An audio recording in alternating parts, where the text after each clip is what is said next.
On the morning of Wednesday, the 20th of December 2017, a line of cars pulled up to the gates of Buckingham Palace for the annual pre-Christmas lunch. The photographers had been waiting since dawn, telephoto lenses trained on the entrance, breath visible in the cold December air. Family members arrived one by one, smiling, waving, disappearing inside. And then Princess Michael of Kent stepped out of her car, dressed formally for the occasion, and walked toward the palace doors. Pinned to her coat, catching the thin winter light, was a brooch. It was a blackamoor, a small, dark, jeweled figure of a black person rendered as ornament. She was wearing it on the day she was meeting Meghan Markle, Prince Harry's biracial fiancée, for the first time. The cameras caught it before she reached the door. By lunchtime, the photograph was everywhere. It was the kind of image that does not require a caption. But behind that single photograph lay 4 decades of something the British public had been watching without quite being able to name. A pattern of remarks, of symbols, of collisions between an old aristocratic world and a new one that no longer had patience for what that world believed. This is the story of a woman born into fading European nobility and married into the House of Windsor, of a household that had everything except the one thing that might have protected it, and of what happened across 2 generations, through scandal, silence, institutional abandonment, and finally a grief that had nothing to do with any of it, when the monarchy's oldest assumptions met the century that refused to share them. But to understand how a piece of jewelry pinned to a winter coat became the defining image of an entire royal career, you have to go back much further than that palace lunch. You have to go back before London, before Kensington Palace, before the tabloids learned her name and decided what to do with it.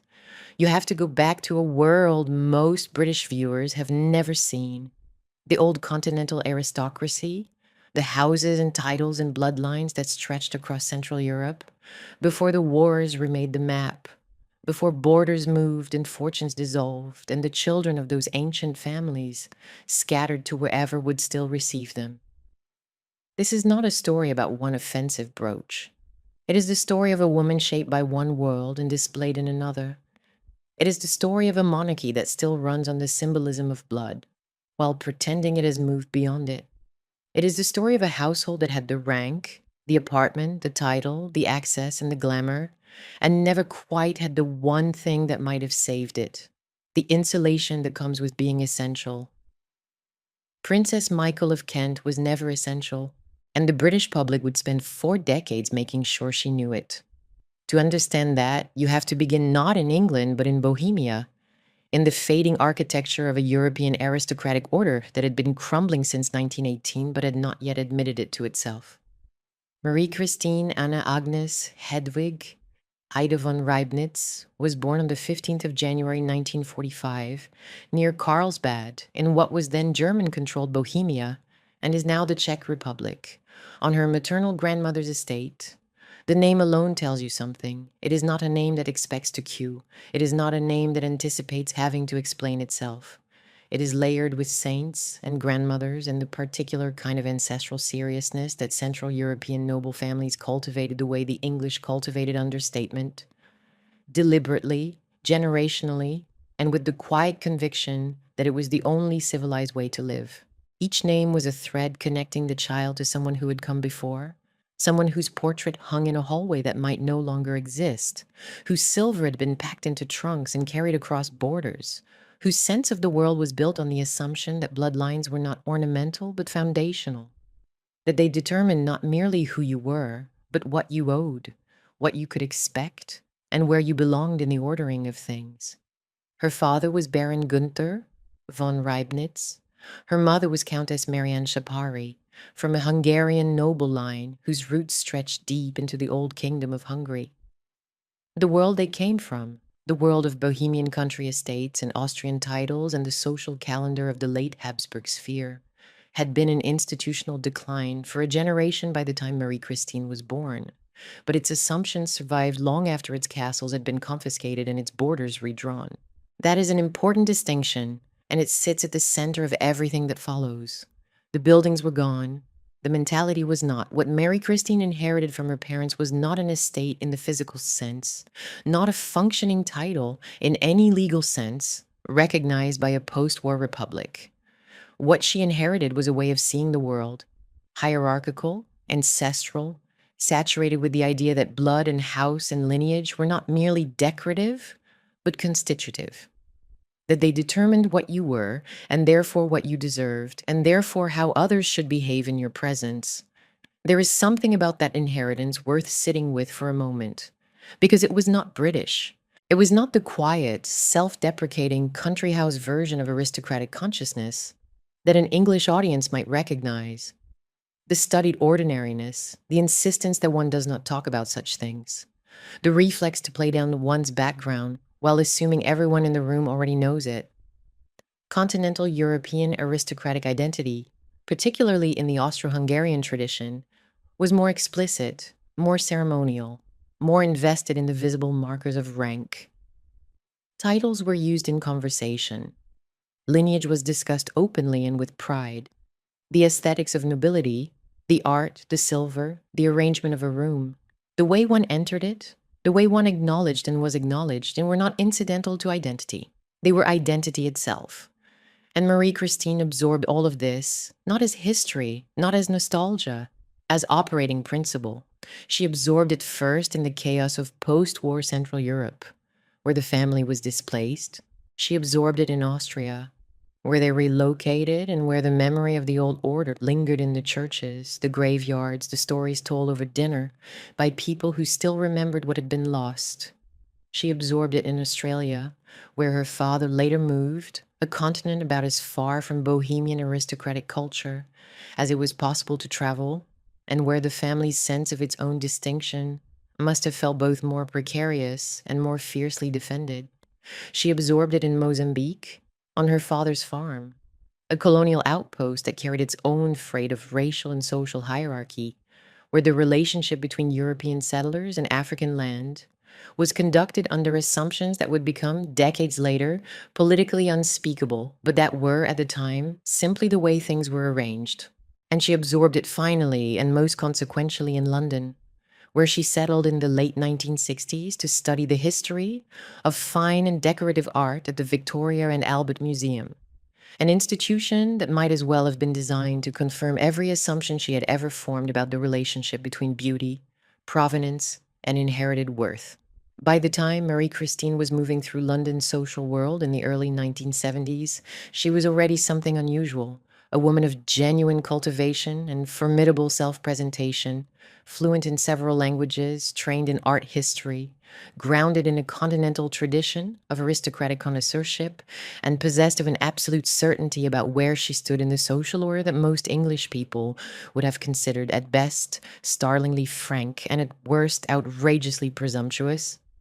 She was tall, she was striking, she dressed with intention, she spoke with authority, and she did not pretend, the way the British preferred, that rank was something one happened to have rather than something one inhabited.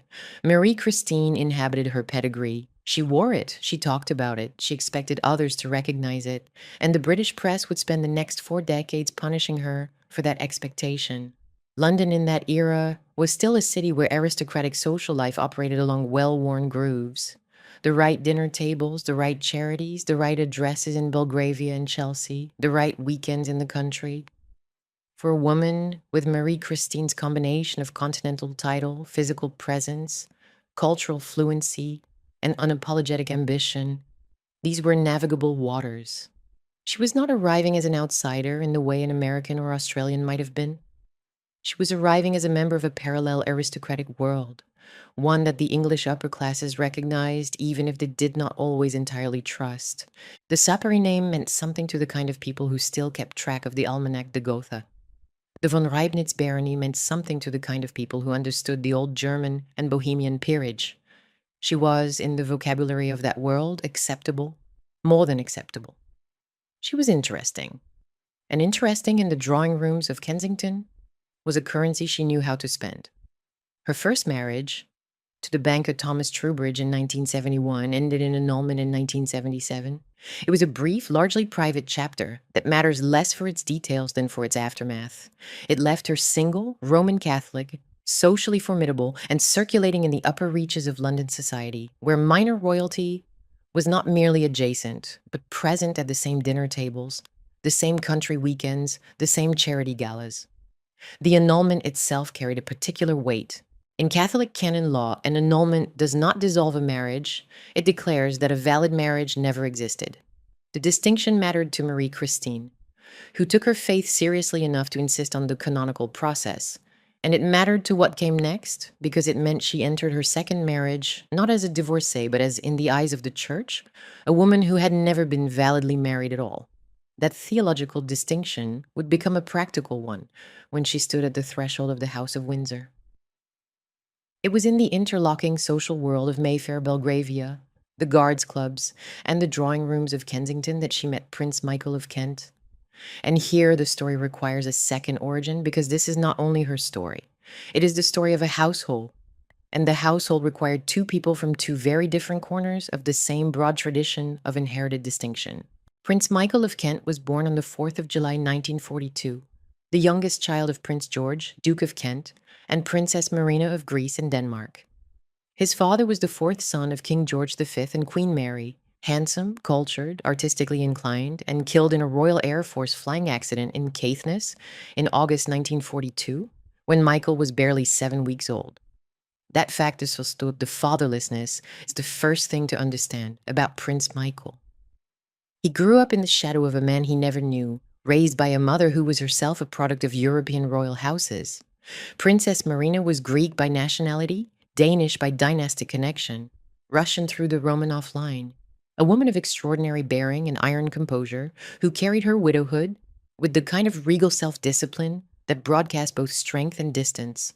Michael's elder brother, Edward, became the Duke of Kent.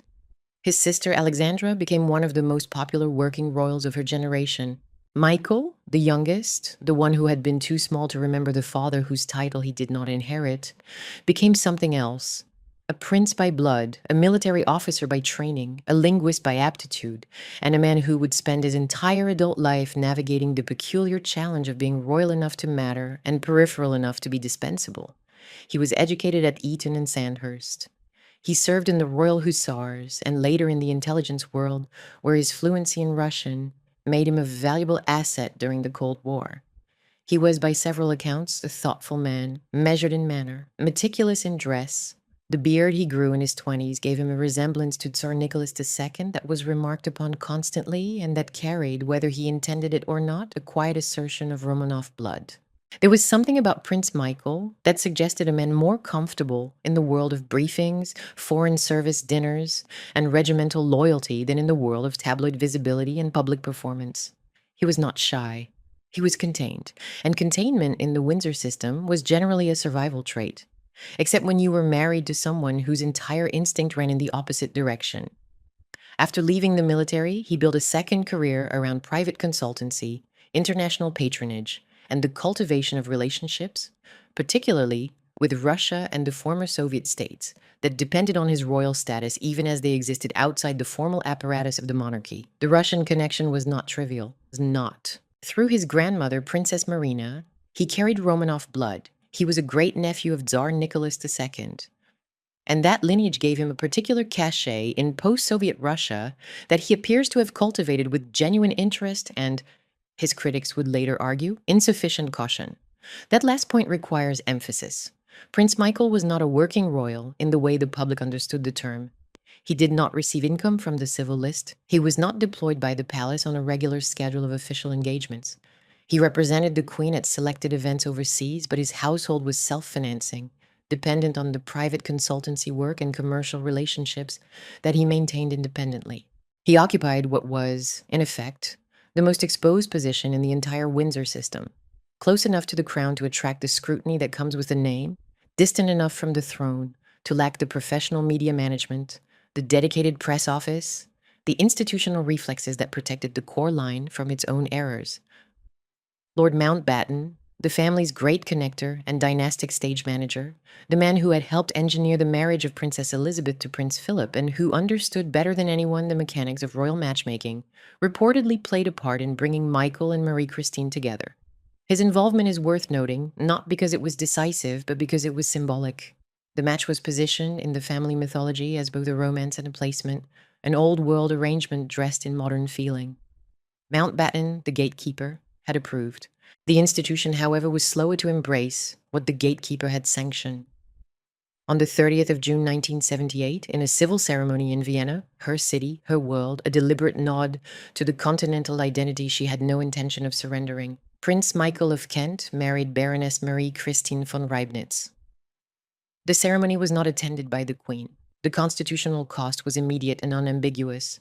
Because Marie Christine was Roman Catholic, Prince Michael lost his place in the line of succession under the Act of Settlement and the Royal Marriages Act. He gave up his succession rights to marry her. She gave up nothing. That asymmetry was the first structural fact of the marriage, and it echoed forward through every controversy that followed. She was the reason for the sacrifice, and the sacrifice was never quite forgotten by the institution that had demanded it. The Vatican granted the dispensation. The Church of England remained uncomfortable. A religious blessing was eventually held, but the marriage existed from its first day in a curious liminal space, valid, recognized, technically royal, but never quite fully embraced by the machinery of the institution it was supposed to serve. The ambiguity of that position would prove corrosive. It meant the household had to earn its welcome continuously, through public usefulness and good behavior, in a way that the core line never did. And it meant that every misstep carried not merely personal embarrassment, but existential risk. Because the question the Kents could never entirely escape, the question that hovered over every controversy, was the one the direct royals could afford to ignore. Why are these people here? And what exactly are they for? Now, the people themselves must be understood, not as headlines, not as tabloid constructions, but as individuals with interiors, vulnerabilities, and trajectories the viewer will follow across this entire story. Marie Christine, who became, upon marriage, Princess Michael of Kent, a style that erased her own name entirely and replaced it with her husband's rank, was not a passive figure in the household she helped build. She was, by every account, its dominant energy. She was the one who decorated the Kensington Palace apartment with the eye of a trained art historian, selecting paintings, arranging furniture, curating an environment that communicated cultivation and ancestry in every sightline. She was the one who wrote books on the wives and mistresses of European crowned heads, on royal fashion, on the intersection of history and aesthetics that was her intellectual home. She lectured publicly and fluently. She gave interviews in which she was knowledgeable, opinionated, and disinclined to perform humility. She founded an interior design consultancy. She accepted charity patronages across a spread of causes, culture, welfare, wildlife, and she attended to them with what her own website describes as dedication and passion. What you have to understand about Princess Michael before the controversies began is that she had constructed, with considerable intelligence and effort, a public identity that was not dependent on ribbon cutting or royal passivity. She wished to be taken seriously as a cultivated authority on history and royalty. She wanted to be read, listened to, and regarded as someone of substance. That ambition is central to the story because it explains why her public missteps had such devastating force. When a quiet, unobtrusive minor royal makes an error, the public shrugs. When a woman who has positioned herself as an authority on history, breeding, lineage, and aristocratic culture makes a remark about blood or wears a piece of jewellery loaded with racial imagery, the error does not read as carelessness. It reads as revelation. She had asked the public to listen to her. And when the listening began in earnest, what they heard confirmed their worst suspicions. Prince Michael, by contrast, operated in a lower register. His public life was built around patronages, well over 100 of them by some counts, spanning military associations, language organizations, Anglo-Russian societies, and international charitable bodies. He was patron of the Russo-British Chamber of Commerce. He was honorary Air Commodore of RAF Benson.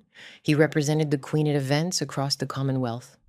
He was, in the formal language of the court circular, useful. A reliable pair of royal hands dispatched to ceremonies that required a member of the family but not a senior one. But his usefulness was always conditional, always dependent on the continued willingness of the institution to deploy him, and always shadowed by the private consultancy work that kept the household solvent. If Marie Christine was the flame that drew the public gaze, Michael was the scaffolding that kept the household standing.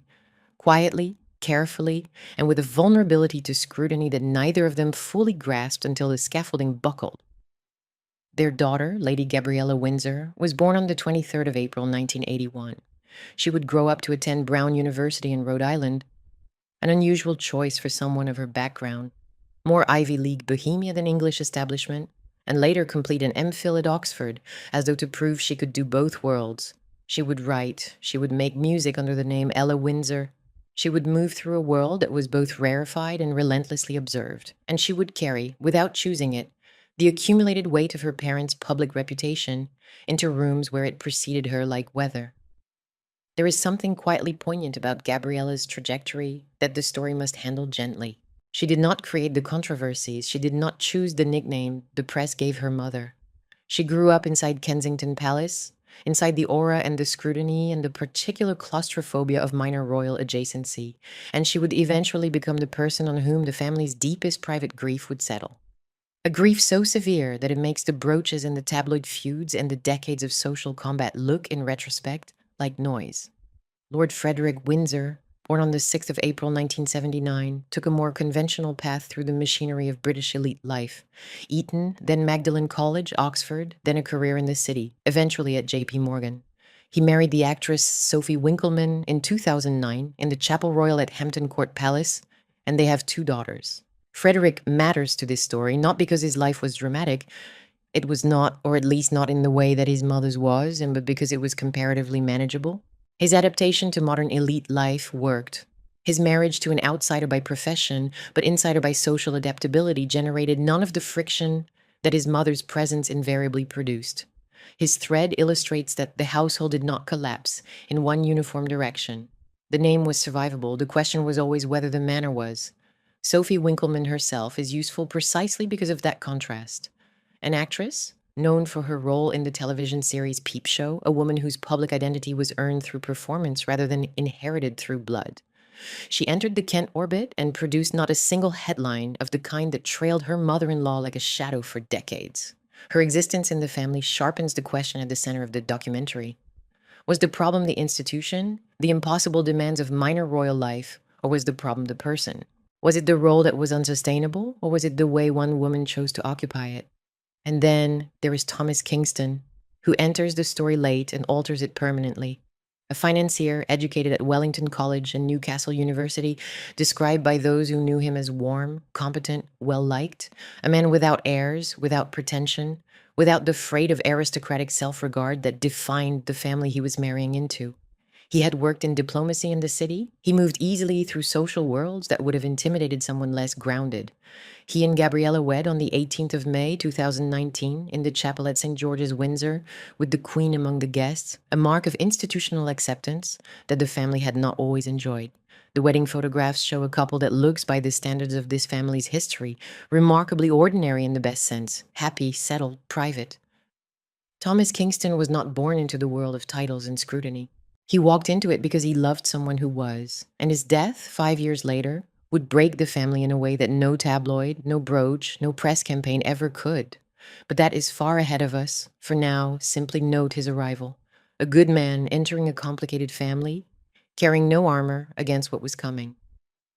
The household took shape in the early 1980s inside one of the most symbolically loaded residential addresses in Britain. The Kensington Palace apartment was not Buckingham Palace, not Windsor Castle, not Sandringham or Balmoral. It was the residential wing of a working royal complex, home to several branches of the extended family, and it carried a particular energy, grandeur without sovereignty, formality without ultimate authority, proximity to power without possession of it. Marie-Christine decorated the apartment herself, and she did so with the full force of her training and her taste. The rooms were curated, not merely furnished. The paintings were chosen with knowledge. The arrangement of objects communicated provenance, intellect, and a deliberate refusal to be ordinary. Visitors who entered that apartment understood immediately that they were in the presence of someone who believed that the aesthetics of a room were a form of self-expression, and that self-expression, for Marie-Christine, meant ancestry made visible. 2 children arrived quickly, Frederick in 1979, Gabriella in 1981, and the domestic architecture of the family settled into its permanent form. Marie-Christine managed the household's aesthetic and social identity with a perfectionism that those who visited the apartment noted consistently. The Kensington Palace rooms were not merely well decorated. They were composed in the way a museum gallery is composed, with each object placed to create a narrative about the people who lived there. The narrative was one of erudition, taste, and aristocratic lineage, a household that belonged in a palace not merely by administrative arrangement but by cultural right. Prince Michael managed the patronages, the consultancies, the quiet international relationships that kept the household financially independent and therefore, in theory, invulnerable to the criticism that attached to publicly funded royals. The children were raised inside the peculiar ecology of royal adjacency, private schools, palace grounds, the rhythmic presence of public duty, and the constant low hum of awareness that their family's position depended not on constitutional necessity, but on reputation. Frederick and Gabriella grew up knowing they were Windsors, Lady Gabriella Windsor, Lord Frederick Windsor, but they also grew up knowing that their branch of the family tree was not the trunk. They were neither commoners nor senior royals. They inhabited the same in-between space that defined their parents' entire existence, visible enough to be recognized, peripheral enough to be mostly left alone, and vulnerable, always vulnerable, to the public's periodic rediscovery that they existed and its inevitable question about why. There is a phrase that will recur throughout this story, and it is worth naming now, while the household is still intact and the facade is still gleaming. The Kents had all the symbolism of monarchy and almost none of the insulation. They had the title, the palace apartment, the charitable portfolios, the invitations, and the hereditary proximity to the crown.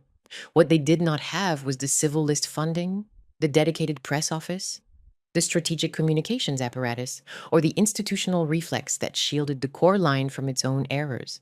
The Queen's household had an army of private secretaries, praise officers, and courtiers whose job was to manage the relationship between the institution and the media. The Kents had a single spokesperson. When a crisis arrived, and crises would arrive with gathering frequency, the response was always slower, less polished, and less authoritative than anything the palace itself would have produced.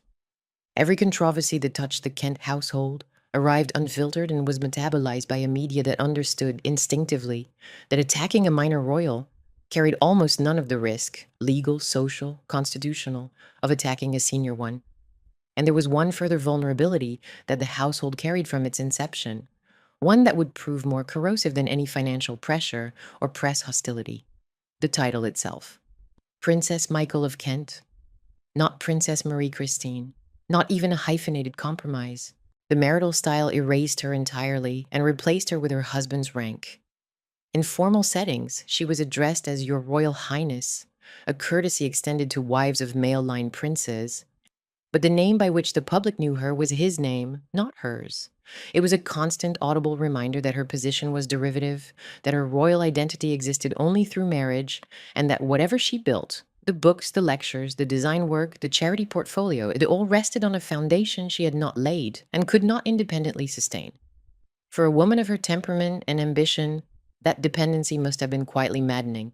And the public, sensing the gap between the grandeur of her manner and the derivative nature of her status, found in it a source of endless, slightly cruel fascination. The official biographies, still available today on the royal family's own website and on Princess Michael's personal site, read almost too smoothly. Languages, lectures, patronages, charity work, public service, independence. They are the polished surface the documentary must show first. The version the family wished to project, the narrative of cultivated usefulness and aristocratic grace that held for roughly the first decade without visible fracture. But what was coming, in the early 2000s, would arrive not as a single catastrophe, but as a sequence. First the money, then the words, then the symbol. And each one would strip away another layer of the protection the household had tried to build around itself. The Kensington Palace rent would be questioned in the House of Commons, and the numbers, when they emerged, would be devastating in their specificity. A remark in a New York restaurant would reach the front pages on 2 continents, and a piece of inherited aristocratic vocabulary about bloodlines and breeding would travel from a German newspaper interview into the permanent record of a family already running out of public goodwill. The facade was beautiful, it was immaculate, and it was about to meet a gaze far less forgiving than any it had been built to withstand. If this story has you as captivated as I think it has, do subscribe. What happened next to this family is something the public never knew, and we're only just beginning. For a while, perhaps a decade, perhaps slightly longer, it worked. The household that Prince and Princess Michael of Kent built inside Kensington Palace functioned to the outside eye as a minor royal success story. They were not central, they were not indispensable, But they were, in the language of the court circular and the charity circuit, present, active, and apparently useful. And for a certain kind of observer, the kind who read Tatler, who attended the Chelsea Flower Show, who understood the social grammar of the royal enclosure at Ascot, the Kents offered something the core line often could not: glamour without the weight of state. Where the Queen projected duty, restraint, and institutional caution, Princess Michael projected cultivation, opinion, and the kind of European cosmopolitan confidence that made a room feel, for better or worse, as though someone important had entered it. Princess Michael published books. That fact alone set her apart from virtually every other royal spouse of her generation. Her first major work, on the mistresses and wives of crowned heads across European history, was not a ghost-written vanity project padded with photographs and empty anecdote. It was a work of genuine historical research, drawing on her art historical training, her fluency in multiple European languages, and her intimate familiarity with the continental courts and dynasties that had shaped her worldview. She followed it with further volumes on royal fashion, on historical figures she found compelling, on the intersection of aesthetics and power that was her intellectual home. And she lectured widely at universities, at cultural institutions, at private gatherings where her combination of knowledge, fluency, and aristocratic presence made her, by all accounts, a compelling speaker. She was not reading from cards. She was not performing the dutiful recitation of a brief prepared by someone else. She was performing a version of herself that she clearly believed in with conviction. The cultivated European woman of letters who happened, by the grace of marriage, to carry a British royal title. The performance was, on its own terms, impressive.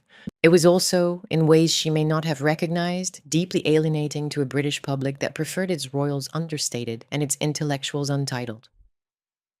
The design work mattered too. Princess Michael's interior design consultancy was not a hobby.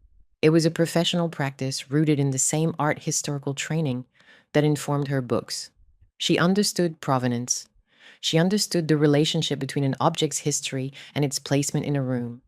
She understood color, proportion, period authenticity, and the particular way a domestic space could communicate the identity and aspirations of the people who inhabited it. The Kensington Palace apartment was, in effect, her showroom, a demonstration of what she could do with knowledge, taste, and an address that most decorators could only dream of. Visitors who were admitted to the apartment consistently remarked on its quality. This was not the predictable chintz and watercolor aesthetic of mainstream upper-class English decoration. It was something more intentional, more European, more steeped in the idea that a room should tell a story about who you were and where you came from. For Marie-Christine, that story was always the same. I belong here because of what I know and what I carry in my blood. Prince Michael, meanwhile, was building his own parallel career of quiet usefulness. His patronages multiplied across the 1980s and 1990s, military charities, Anglo-Russian societies, language organizations, cultural bodies that connected Britain to the former Soviet sphere, and professional associations that valued royal endorsement as a mark of seriousness and prestige. He traveled extensively on behalf of the Queen, representing her at state funerals, independence celebrations, and diplomatic occasions across the Commonwealth and beyond that required a royal presence, but not a senior one. His Russian connections were, in this era, an unambiguous asset. The Cold War had ended, the Berlin Wall had fallen. The relationship between London and Moscow was entering a period of cautious optimism, and a British prince with Romanov blood, fluent Russian, and genuine enthusiasm for the cultural and diplomatic connection was a useful instrument of soft power. Nobody in the 1990s was asking uncomfortable questions about what those Russian relationships might mean in a darker political climate.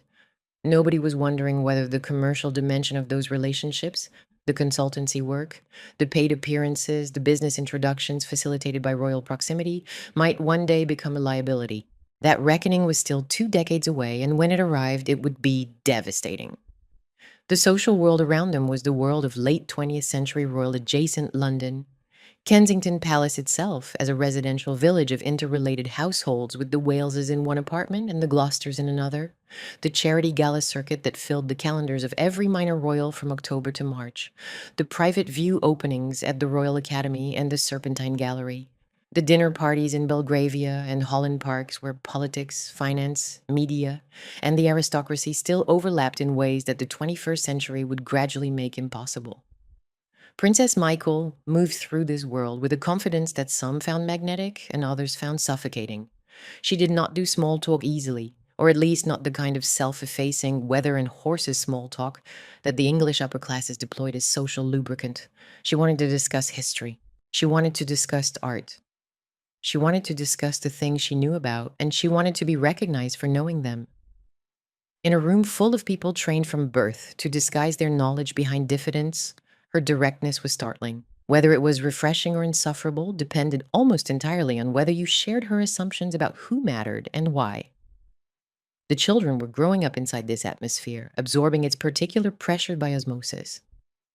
Frederick, the elder, moved through the expected institutions, Eton, Magdalen College, with the quiet competence of someone who understood intuitively that the family name was both a credential and a liability, and who chose, perhaps wisely, to build his adult life in the relatively impersonal world of investment banking rather than in the exposed world of public service or the arts. He would later join J.P. Morgan, marry well, have children, and construct an existence that was, by the standards of this family, blessedly uneventful. There is something telling about that choice. The son of the most conspicuous minor royal of her generation opted for the most inconspicuous possible career path.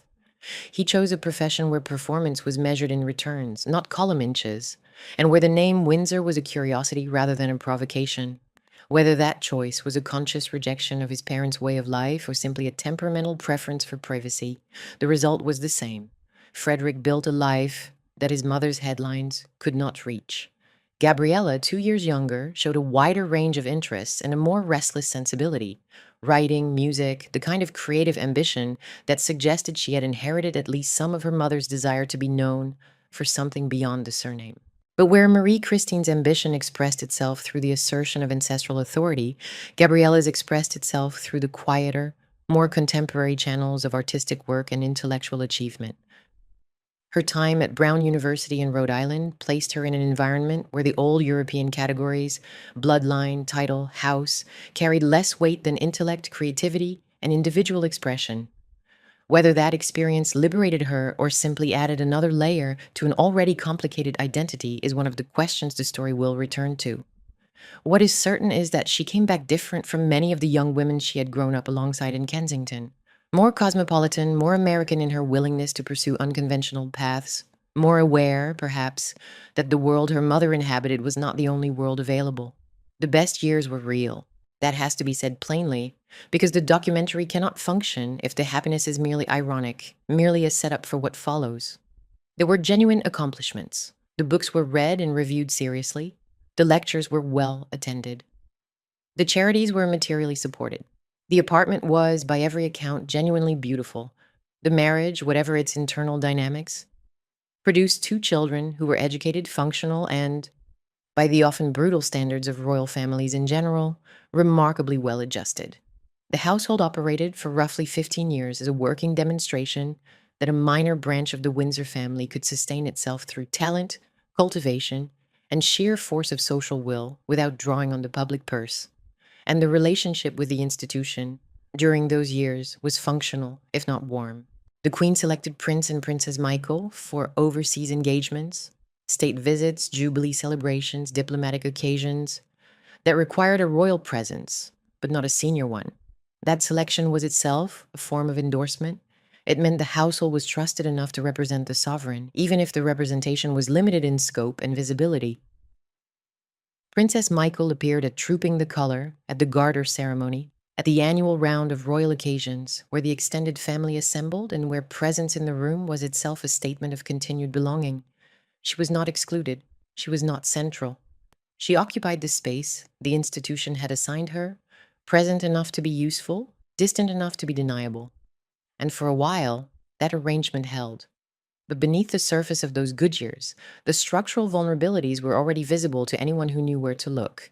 The household's position rested on a series of unspoken agreements that the Kents would behave with sufficient discretion to justify their address, that the palace would continue to deploy them as representatives, that the press would treat them with the moderate interest reserved for minor royals, rather than the forensic scrutiny applied to the core line, and that the public would continue to regard them as harmlessly decorative, rather than expensively redundant.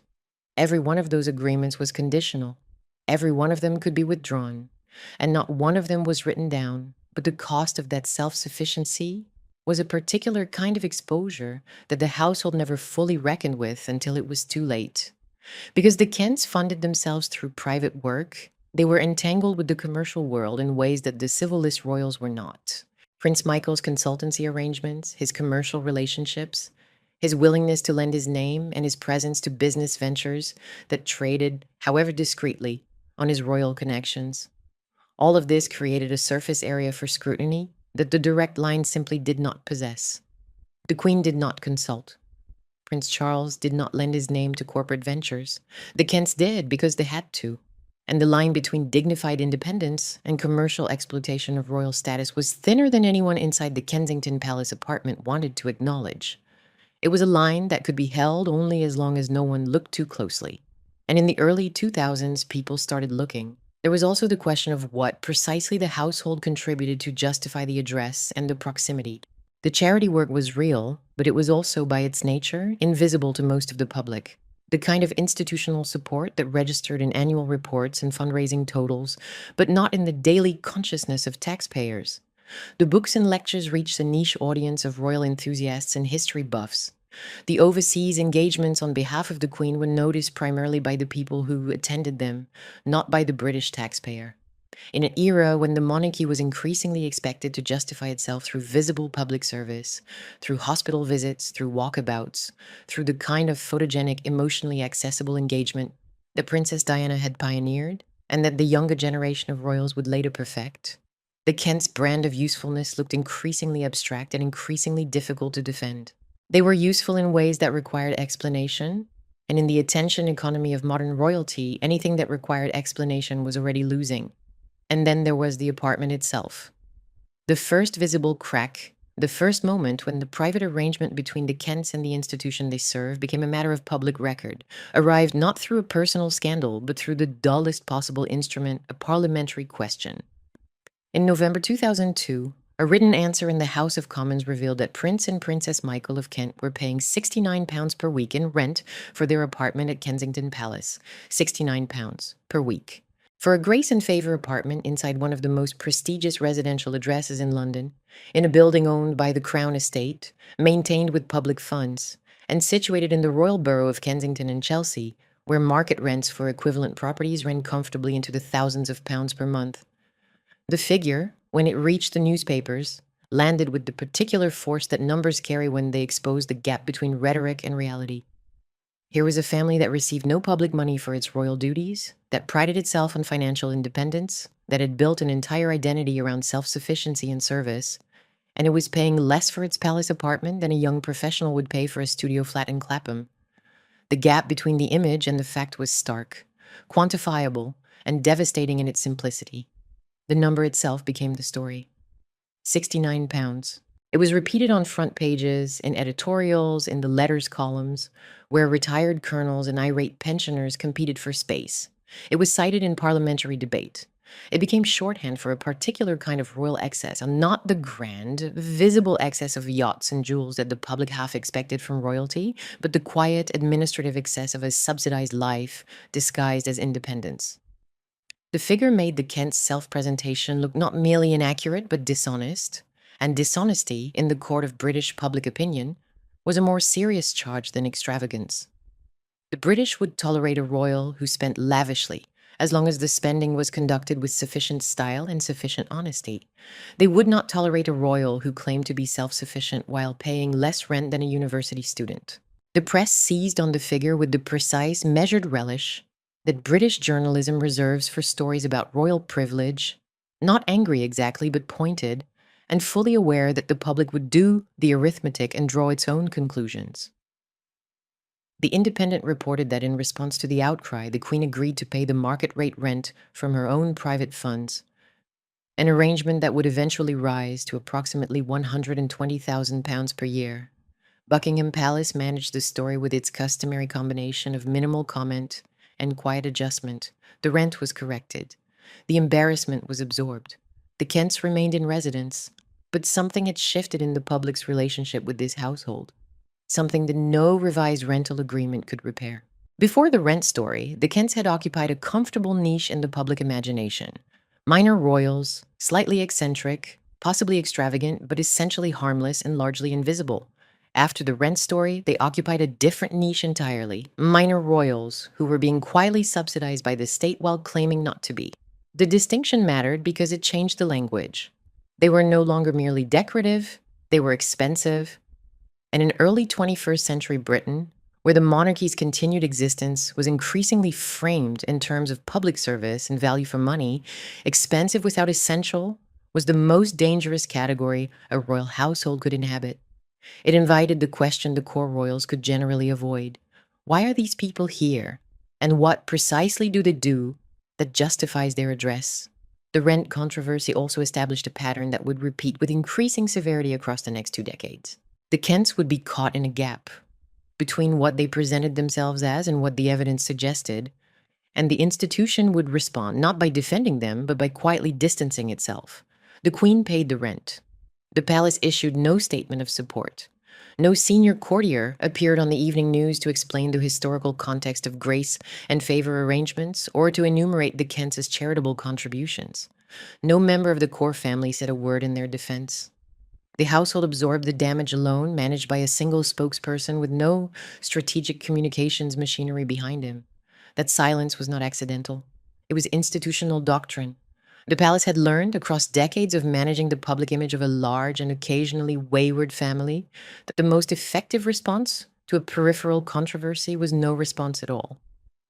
Silence allowed the story to die on its own. Silence prevented the contamination of the core brand by association with the peripheral embarrassment. Silence protected the Queen. What silence did not protect was the minor royal at the center of the controversy, who was left to absorb the full force of public anger with no institutional shield and no mechanism for repair. The Kents discovered in November 2002 what it felt like to be royal and alone at the same time. It was a lesson they would learn again and again. That pattern, exposure, silence from above, isolation, would define every subsequent crisis. And the next crisis was already taking shape, 3,500 miles away, in a restaurant in Manhattan. In May 2004, Princess Michael was in New York. The occasion was celebratory. Her daughter, Gabriella, was graduating from Brown University, and the family had traveled to the United States for the ceremony. It should have been a private happy trip. A mother watching her daughter walk across a stage, collecting the diploma that represented 4 years of independence in a country where the Kent name carried curiosity rather than baggage. It should have been one of those moments when a family steps outside its public identity and simply exists as people who love each other. It was not, according to the New York Post, which ran the story on its front page with the kind of screaming headline that tabloid New York does better than anywhere else on earth. Princess Michael was dining at a restaurant in Manhattan when she allegedly told a group of prominent black diners at an adjacent table to go back to the colonies.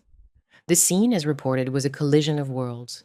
A European princess in an upscale New York restaurant surrounded by the city's professional elite, in a country where the language of racial hierarchy carried a weight and a history that no European title could outweigh. The allegation was explosive. The language, if accurately reported, was not merely rude or snobbish or socially misjudged. It was racially charged in a way that connected directly to the history of empire, colonialism, and the particular brand of European racial hierarchy that Marie Christine's own biography, Bohemia, Austria, colonial Mozambique, the old continental aristocratic world of blood and lineage, made impossible to dismiss as a slip of the tongue from someone who knew no better. The phrase "the colonies" carried a weight that no amount of context or qualification could neutralize. It placed the speaker inside a worldview in which the relationship between white European aristocracy and black communities was not merely one of social difference, but of geographical propriety. The idea that some people belonged in certain places and not in others, and that a princess, by virtue of her birth, had the standing to say so. Her spokesman responded immediately and unequivocally. The account, he said, was simply untrue. He denied that the words had been spoken as described. The family's position was clear. The incident had been misrepresented, the context had been distorted, and the front-page treatment was disproportionate and unfair. That denial exists and must be noted clearly and fairly, because the allegation was never independently adjudicated in any formal proceeding, and the published account relies on the reporting of a single tabloid newspaper in a city where tabloid journalism operates under competitive pressures that do not always favor precision. But the story bit. It bit hard, and it bit deep, and it bit in a way that the denial could not reach. Because the allegation confirmed something the public had been sensing without quite being able to name for years, a pattern of behavior, of manner, of social assumption that suggested Princess Michael carried, beneath the erudition and the European elegance and the historical authority, an older and considerably less forgivable set of ideas about hierarchy, belonging, and race. The restaurant allegation did not emerge into a vacuum. It arrived into a landscape that had been prepared over more than a decade by the Princess Pushy nickname, by the rent scandal, by the accumulating impression of a woman who believed her bloodline entitled her to a deference that the modern world was rapidly ceasing to extend. Whether the specific words were spoken exactly as reported mattered less in terms of public impact than the fact that the story was instantly, instinctively believable. It felt like something she would say, and in the court of public opinion, that feeling was enough. There is something worth pausing over in the timing. Gabriella's graduation, a mother's trip to celebrate her daughter's achievement, a family occasion that was supposed to be about the next generation, about independence, about a young woman who had gone to America and built something of her own in a place where the family name meant less. And instead, the trip became a front-page racial controversy attached not to Gabriella, but to her mother, whose presence had transformed a private celebration into a transatlantic scandal. The daughter's milestone was consumed by the mother's reputation. The young woman who had spent 4 years constructing an identity independent of the Kent household found that the household had followed her across the Atlantic and had brought with it exactly the kind of attention she had gone to Rhode Island to escape. That dynamic, the children's lives overshadowed by the parents' controversies, would repeat throughout this story, and each time it surfaced, it would sharpen the same question. What does it cost the next generation when the previous one cannot hear how it sounds to the world outside the apartment walls? The early consequences of the New York episode were not dramatic in the conventional sense. No formal sanction followed. No public statement from Buckingham Palace was issued. No investigation was conducted or demanded. The story ran for its news cycle, was denied, was debated on comment pages and in radio phone-ins, and then reseated into the filing cabinet of Princess Michael, controversies that the British press maintained with professional diligence, ready to be reopened whenever the next incident arrived. But what changed, and quietly, irreversibly, and without any single person making a conscious decision about it, was the category. Before New York, Princess Michael was widely regarded as difficult, presumptuous, socially tone-deaf. Princess Pushy, the tabloid nickname that had attached itself to her in the late 1980s and had never been successfully shaken, was cruel, and it was reductive, but it was also in its way survivable. The nickname had emerged from the cumulative impression of a woman who entered rooms as though she owned them, who corrected people who failed to address her with sufficient formality, who appeared to regard the English aristocracy as provincial by comparison with the continental tradition she carried in her blood. It was the kind of nickname the British press bestowed on public figures who committed the particular sin of taking themselves too seriously. Not a career-ending judgment, but a persistent social sanction, a reminder that the public had decided who you were and would not be persuaded otherwise. Difficult women endure in the public imagination. They are tolerated, mocked, occasionally rehabilitated, sometimes admired in retrospect. Pushy was a social judgment. It could be lived with. After New York, the judgment was no longer merely social. It was racial. She was no longer merely the minor royal who talked too much about bloodlines and expected too much deference. She was a woman credibly accused of racial hostility. And that accusation, once it attached itself to her name, would prove far more difficult to remove than any nickname. The accusation did not need to be proven in a court of law. It needed only to be plausible. And the plausibility rested not on a single disputed incident in a Manhattan restaurant, but on everything the public already knew or believed about who Marie Christine von Reibnitz really was. The continental aristocratic background with its explicit investment in lineage and blood, the childhood spent partly in colonial Mozambique, the fixation on pedigree that ran through her public statements and her published work like a golden thread, the manner that struck so many observers as imperious rather than merely confident. Each of those biographical details, taken individually, might have been entirely innocent, the product of upbringing, of cultural formation, of a social world that had simply not taught her to hear herself the way others heard her. Taken together, in the context of a racial allegation, they formed a composite portrait that was almost impossible to dismantle once it had been assembled in the public mind. The portrait was not of a villain, was not of a bad, it was of something more unsettling, A woman who genuinely did not understand what was wrong with what she was saying, because the world she came from had never required her to understand. She was not merely a difficult woman who had said something unfortunate at dinner. She was becoming, in the public imagination, a symbol of aristocratic insularity, of inherited racial blindness, of a worldview that the 21st century was no longer prepared to accommodate or excuse. And symbols once established are almost impossible to retire. The family regrouped, as families do. The apartment in Kensington Palace still gleamed.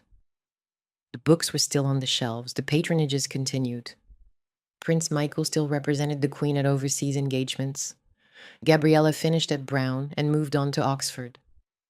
Frederick was building his career in the city. The household outwardly held together, but the ground beneath it had shifted in a way that no amount of charitable work, no number of published histories, no volume of public service could correct. The public was no longer watching the Kents with idle curiosity or benign indifference. It was watching with a sharpened attention, a readiness to interpret, a disposition toward confirmation, waiting, whether consciously or not, for the next piece of evidence that what it already suspected was true. And that evidence was coming, not in the form of another disputed restaurant encounter, not in the form of another parliamentary question about rent, but in Princess Michael's own words, recorded by a journalist, published in a German newspaper, and impossible for any spokesman to deny. Words about breeding, words about bloodlines, words about the English and their children, about the care one ought to take with pedigree, about what happened when the wrong blood was allowed to enter where it did not belong. The accusation in New York had rested on a disputed account from unnamed sources. What was coming next would be her own voice, in her own language, saying aloud the things that the public had long suspected she believed in the privacy of her own beautifully curated rooms. And once those words were in print, attributed and undeniable, there would be no spokesperson in the world who could take them back. The words arrived in February 2005, and they arrived in her own voice. In an interview with the German newspaper Welt am Sonntag, a Sunday broadsheet, a serious publication, the kind of outlet where public figures speak in considered paragraphs rather than throwaway sound bites, Princess Michael was reported as saying that the English take the breeding of their horses and dogs more seriously than they do their children. She elaborated, as she always did, because brevity was not her gift and discretion was not her instinct.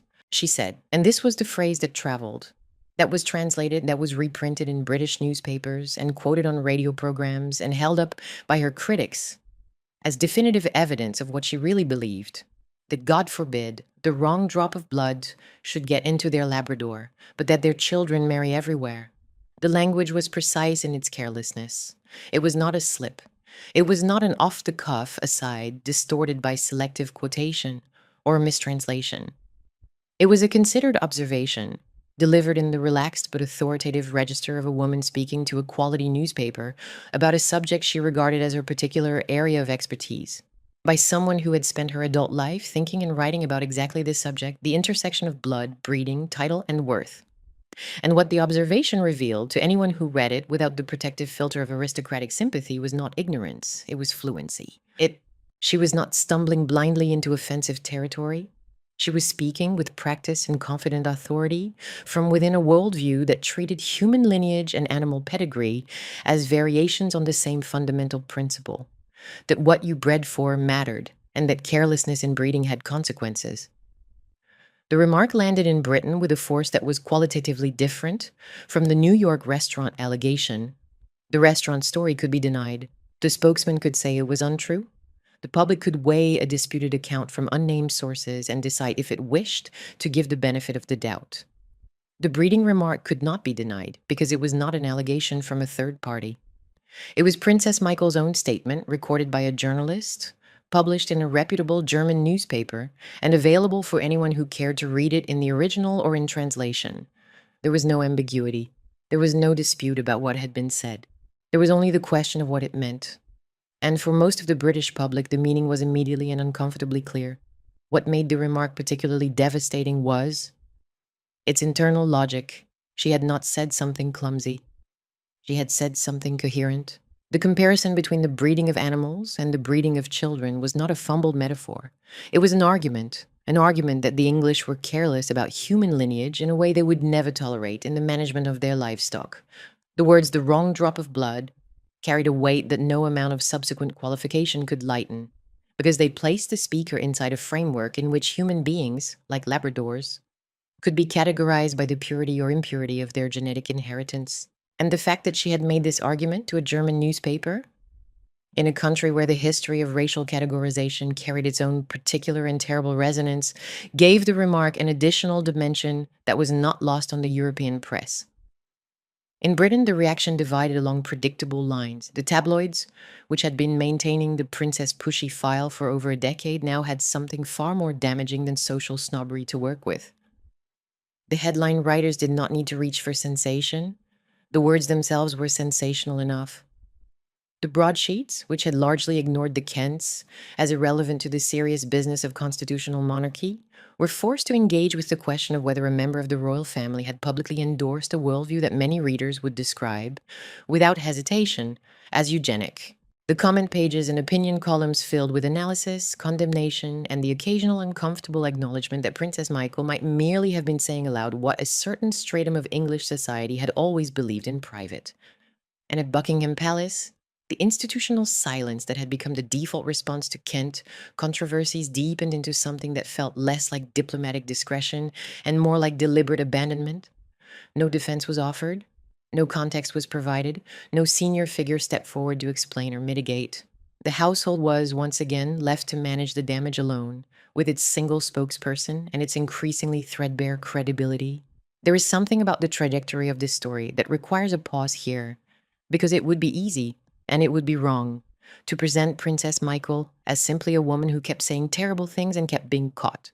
The reality is more complicated and more psychologically interesting than that. What the breeding remarks reveal, when you sit with them carefully, is not malice, it is formation. She was not trying to provoke, she was not courting controversy for the adrenaline of public combat or the perverse satisfaction of scandalizing polite society. She was expressing, in the public arena, a set of beliefs that she had carried since childhood, beliefs that were, in the social world she came from, not merely acceptable, but axiomatic, so fundamental to the way her community understood itself that questioning them would have felt like questioning the value of speaking in complete sentences. The old Central European aristocratic consciousness that she had absorbed in Austria, in Mozambique, in the drawing rooms and dining rooms of her mother's family, was built on exactly this foundation. The idea that bloodlines mattered, that pedigree was a form of destiny, that the mixing of lines was a dilution rather than an enrichment, and that the people who understood this, the people who had been bred, in the precise and deliberate sense of that word, to carry ancient names, had both the right and the responsibility to say so. She had never been taught to question those assumptions, because the world that formed her had never been required to question them either. The Austrian émigrés and the displaced Bohemian nobility and the colonial settlers among whom she had grown up did not interrogate their own beliefs about blood and rank, any more than a fish interrogates the water it breathes. And by the time Marie Christine arrived in early 21st century Britain, where those assumptions were not merely unfashionable, but actively repugnant to a growing majority of the public, she had been carrying them for so long and so deeply that they were indistinguishable from personality itself. To change her views would have required changing who she was, and there is no evidence, in any interview, any book, any public statement, any private account available, that she ever seriously contemplated doing so. That does not excuse what she said. It does explain why she kept saying it, and why the public's expectation that she would eventually learn and apologize and adapt was never fulfilled. She was not a woman who lacked intelligence. She was not a woman who lacked historical knowledge or social awareness. She was a woman whose considerable intelligence and historical knowledge operated within a framework that the modern world had condemned, but that she had never found reason, internal, social, or intellectual, to dismantle. The tragedy, if that word is not too strong for a story about reputation, rather than death, is that the very cultivation she prized, the art historical training, the aristocratic self-awareness, the connoisseurship of lineage and rank that was her genuine area of expertise, was the thing that made her most dangerous in public. She knew too much about bloodlines to speak about them casually, and she cared too much about them to stop speaking about them at all. Her expertise and her liability were the same thing. It was around this period, in the mid-2000s, when the public controversies were accumulating with a rhythm that was beginning to feel less like bad luck and more like inevitability, that a young man named Atish Taseer entered the orbit of the Kent household. As then Taseer, the son of the Indian journalist Tavleen Singh and the Pakistani politician Salman Taseer, was himself a product of complicated lineages and contested identities. He was a writer, educated in America, sophisticated, multilingual, moving through the upper reaches of London's literary and social world with the ease of someone who belonged everywhere and nowhere simultaneously. And he began a relationship with Lady Gabriella Windsor.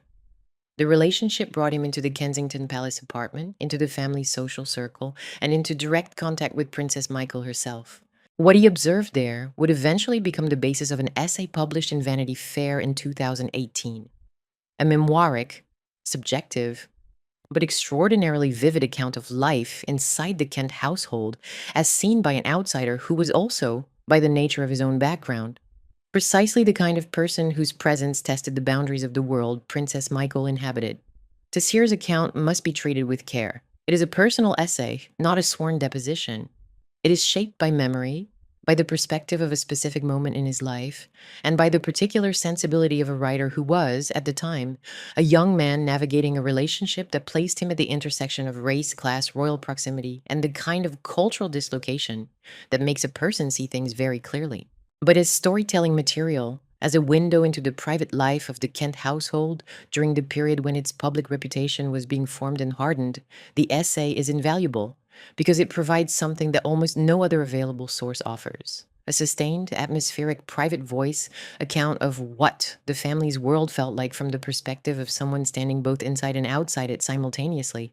Taseer describes Princess Markle as a woman already labeled princess pushy by the British press and already operating under the accumulated weight of years of public disapproval. He recalls her expressing the view that royalty marrying commoners dissolved the mystery of monarchy, a sentiment that was in its way entirely consistent with everything she had said publicly about breeding and bloodline, but that carried a different charge when spoken not to a journalist but across a dinner table, in the privacy of her own apartment, to the mixed-race partner of her own daughter. The setting matters. The dining room that Marie-Christine had curated with such care, the paintings, the silver, the layered references to ancestry and cultivation, was not a neutral space. It was a declaration of values. And the values it declared were the same values that made Taseer's presence at that table, by the logic of her own worldview, a kind of category error, the outsider at the threshold of a world that defined itself by the exclusion of outsiders. That detail, the intimacy of the setting, the directness of the statement, the quiet dissonance of a woman telling her daughter's partner that people like him were diluting the institution she cherished, is what makes Taseer's essay so revealing and so difficult to dismiss. The public controversies were one register. They were performative, mediated, managed, however inadequately, by spokespeople and damage limitation strategies. But the private conversation, as Taseer recalls it, suggests that the public controversies were not lapses or aberrations. They were windows into a consistent interior. The woman who told a German newspaper about the wrong drop of blood was the same woman who expressed, in the privacy of her own home, discomfort with the porousness of the world around the throne. The ideology was seamless across registers. It was not something she performed for interviewers and set aside at home. It was the lens through which she saw everything. Taseer's essay also captures something subtler and more poignant: the atmosphere of the household itself. The sense of a family living inside a beautiful, carefully curated space that was also in its way a kind of aesthetic fortress, defended against the press, defended against public opinion, defended against the changing moral climate of the world outside the palace gates. The apartment was exquisite, the conversation was erudite, the social confidence was immense, and the isolation was growing, quietly and relentlessly, with every new headline and every new controversy, until the magnificence of the rooms and the rigidity of the worldview they expressed began to feel like the same thing, a refusal to adapt that was also simultaneously a refusal to survive. By the middle of the first decade of the 21st century, the story of the Kent household was operating on 3 simultaneous levels, and the documentary must track all 3 if the audience is to understand what happened next and why it happened with such destructive force. The first level was official. The books continued to be published, reviewed, and placed in bookshop windows, where the name Princess Markle of Kent attracted a readership that no unconnected historian of European courts could have commanded. The lectures continued, at cultural institutions, at literary festivals, at the kind of private gatherings where a royal speaker was still regarded as a considerable draw, The charity patronages continued, covering the range of causes that Princess Michael's website itemized with care: culture, education, welfare, wildlife. Prince Michael still traveled on behalf of the Queen, still represented her at overseas engagements, still maintained his network of over 100 patronages spanning military, linguistic, and international bodies. The family still appeared at the great set-piece events of the royal calendar: Trooping the Color, the Garter Ceremony, the Christmas gathering at Windsor. On this level, nothing had changed. The machinery of minor royal life ground on, producing its annual schedule of engagements, its annual report of duties performed, its annual reaffirmation that the Kents were part of the family and that the family, in its institutional wisdom, continued to find a use for them. The second level was tabloid, and it had metastasized. Princess Pushy was now Princess Pushy, who said that thing about breeding. The caricature had acquired a new and more dangerous dimension, not merely socially presumptuous, but racially suspect, not merely difficult, but ideologically alarming. The tabloids maintained their file with the kind of institutional memory that the British red tops deploy more effectively than any archive. Every appearance by Princess Michael was scrutinized through the lens of the existing narrative. Every outfit was examined for potential offense. Every public statement was tested against the template the press had constructed over 2 decades, and anything that fitted, any hint of snobbery, any suggestion of racial insensitivity, any whiff of the old aristocratic hauteur that had become her signature, was reported with the particular predatory energy that the British press brings to stories about public figures it has already decided to dislike. The coverage was not always fair, it was not always accurate, it was not always proportionate to the offense, if offense there was. But it was relentless, and it was cumulative, and it created year by year, headline by headline, a public image that was increasingly difficult to separate from the person herself. The caricature was consuming the woman, and the woman, whether through defiance or incomprehension, appeared unable or unwilling to do anything to stop it. The third level was ideological, and it was the one that mattered most, because it was the level on which Princess Michael's personal story connected to the much larger story of what was happening to the British monarchy in the early 21st century. Beneath the official surface and the tabloid caricature, a real and consequential question was forming about what Princess Michael represented. Not as an individual, not as a difficult personality with a gift for self-destruction, but as a figure in a larger argument about the monarchy itself, about race, about who belonged in the institutions of British public life, about what happened when inherited privilege met democratic accountability, and about whether the old assumptions of blood and rank could survive in a society that was, however imperfectly and unevenly, trying to move beyond them. She had become, without entirely choosing it and without entirely understanding it, a test case. If the monarchy was modernizing, if it was opening itself to new kinds of people, new kinds of marriages, new kinds of relationship with the public, then Princess Michael was the counter-argument made flesh, the old world refusing to yield, the ancestral grammar of rank and blood persisting inside the very institution that was trying to learn a new language.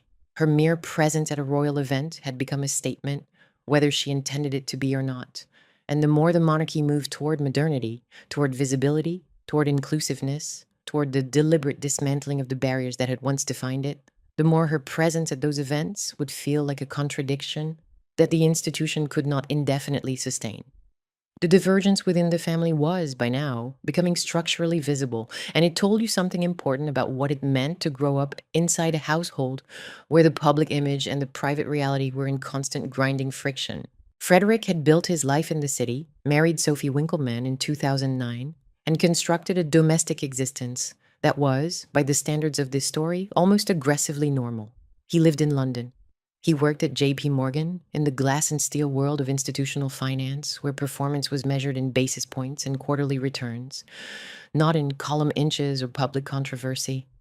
He appeared at family events when expected.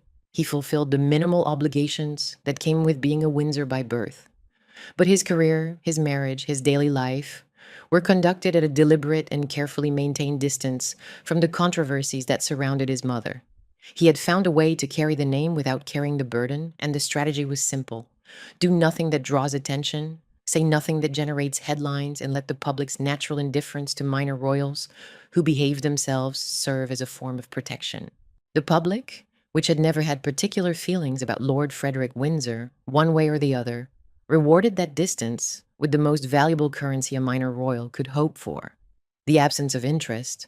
He was the Kent child who disappeared into ordinary elite life, and in disappearing, he survived. Sophie Winkleman, his wife, reinforced the pattern and deepened its significance.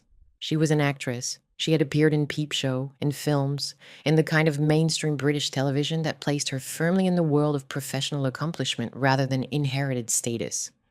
And she was also the half-sister of Claudia Winkleman, the television presenter, which gave her a public identity that was entirely self-made and entirely independent of the man she married.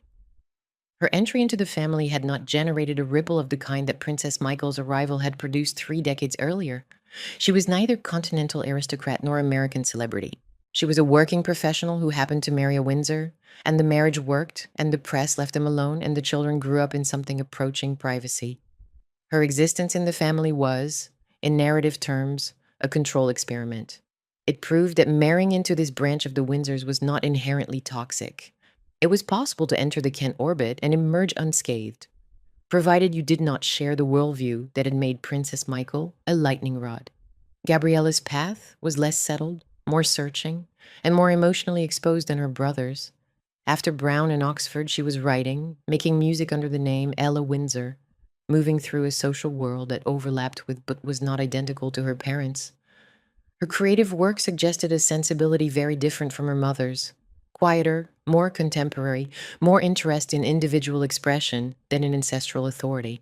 The relationship with Tessir had ended, and with it the most publicly visible intersection of her private life with the family's racial controversies. But the experience of having dated someone whose very presence in the household tested the limits of her mother's worldview must have left its mark.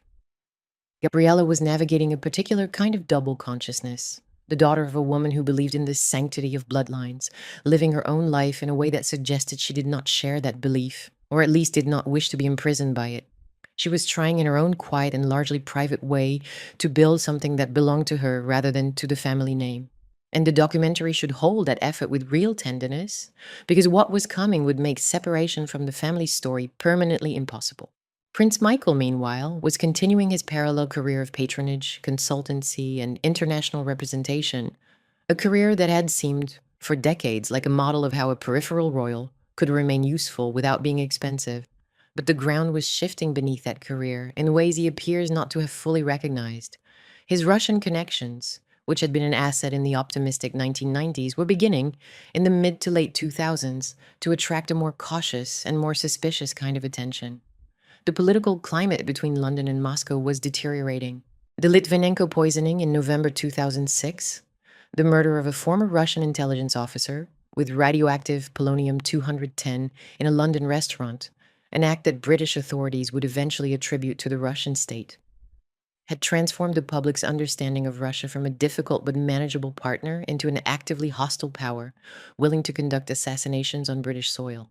In that context, a British prince, with extensive Russian business connections, a consultancy that traded on royal proximity, and a Romanov lineage he clearly cherished, was no longer an instrument of soft diplomacy. He was beginning to look like something the intelligence community would describe, in its careful vocabulary, as a potential vulnerability. Nobody said it publicly. Nobody needed to. The shift was atmospheric, gradual, and for Prince Michael, apparently invisible until it was far too late to reverse course, without losing the relationships that constituted his professional life. The household, by the early 2010s, had entered what might be called a holding pattern. Outwardly functional, inwardly diminished, sustaining itself on the momentum of institutional habit while the ground continued to erode beneath it. The apartment still gleamed, the patronages still operated, the official website still presented a picture of cultivated public service. But the energy had shifted. The Kents were no longer building a reputation. They were managing one. And what they were managing increasingly was not the image they had created, but the image the public had created for them. An image that was harder, more fixed, and more punishing than anything they could have designed for themselves. And then the caricature was about to meet its ultimate test. Not in the form of another newspaper interview, not in the form of another parliamentary question, but in the form of a person. A real, living person whose mere existence in the royal family would transform Princess Michael's accumulated record of remarks and controversies from a collection of embarrassments into a coherent indictment. Princess Michael, for her part, continued to be Princess Michael. She lectured, she wrote, she appeared at events with the same immaculate presentation and the same unyielding social confidence that had defined her public persona for 3 decades. She maintained the apartment with its museum quality decoration and its atmosphere of ancestral authority. She gave interviews in which she was knowledgeable and opinionated and entirely unwilling to perform the kind of humble recalibration, the public apology tour, the carefully staged act of contrition that the modern media environment clearly wanted from her. She did not apologize for the breeding remarks. She did not recant the worldview that had produced them. She did not modulate her views on bloodline or pedigree or the mystery of royalty, whether this was defiance or obliviousness or something more complicated, a temperamental inability to separate her sense of self from her sense of lineage, so that any concession on the question of blood would have felt like a concession on the question of who she was, is one of the questions the documentary must leave open. The answer is probably all of these things simultaneously, and none of them is entirely satisfying on its own. What is clear is that by the early 2010s, the Kent household had entered a phase of diminishing returns. The public controversies had accumulated to the point where they defined the family in ways that no amount of charitable work or published scholarship could counterbalance.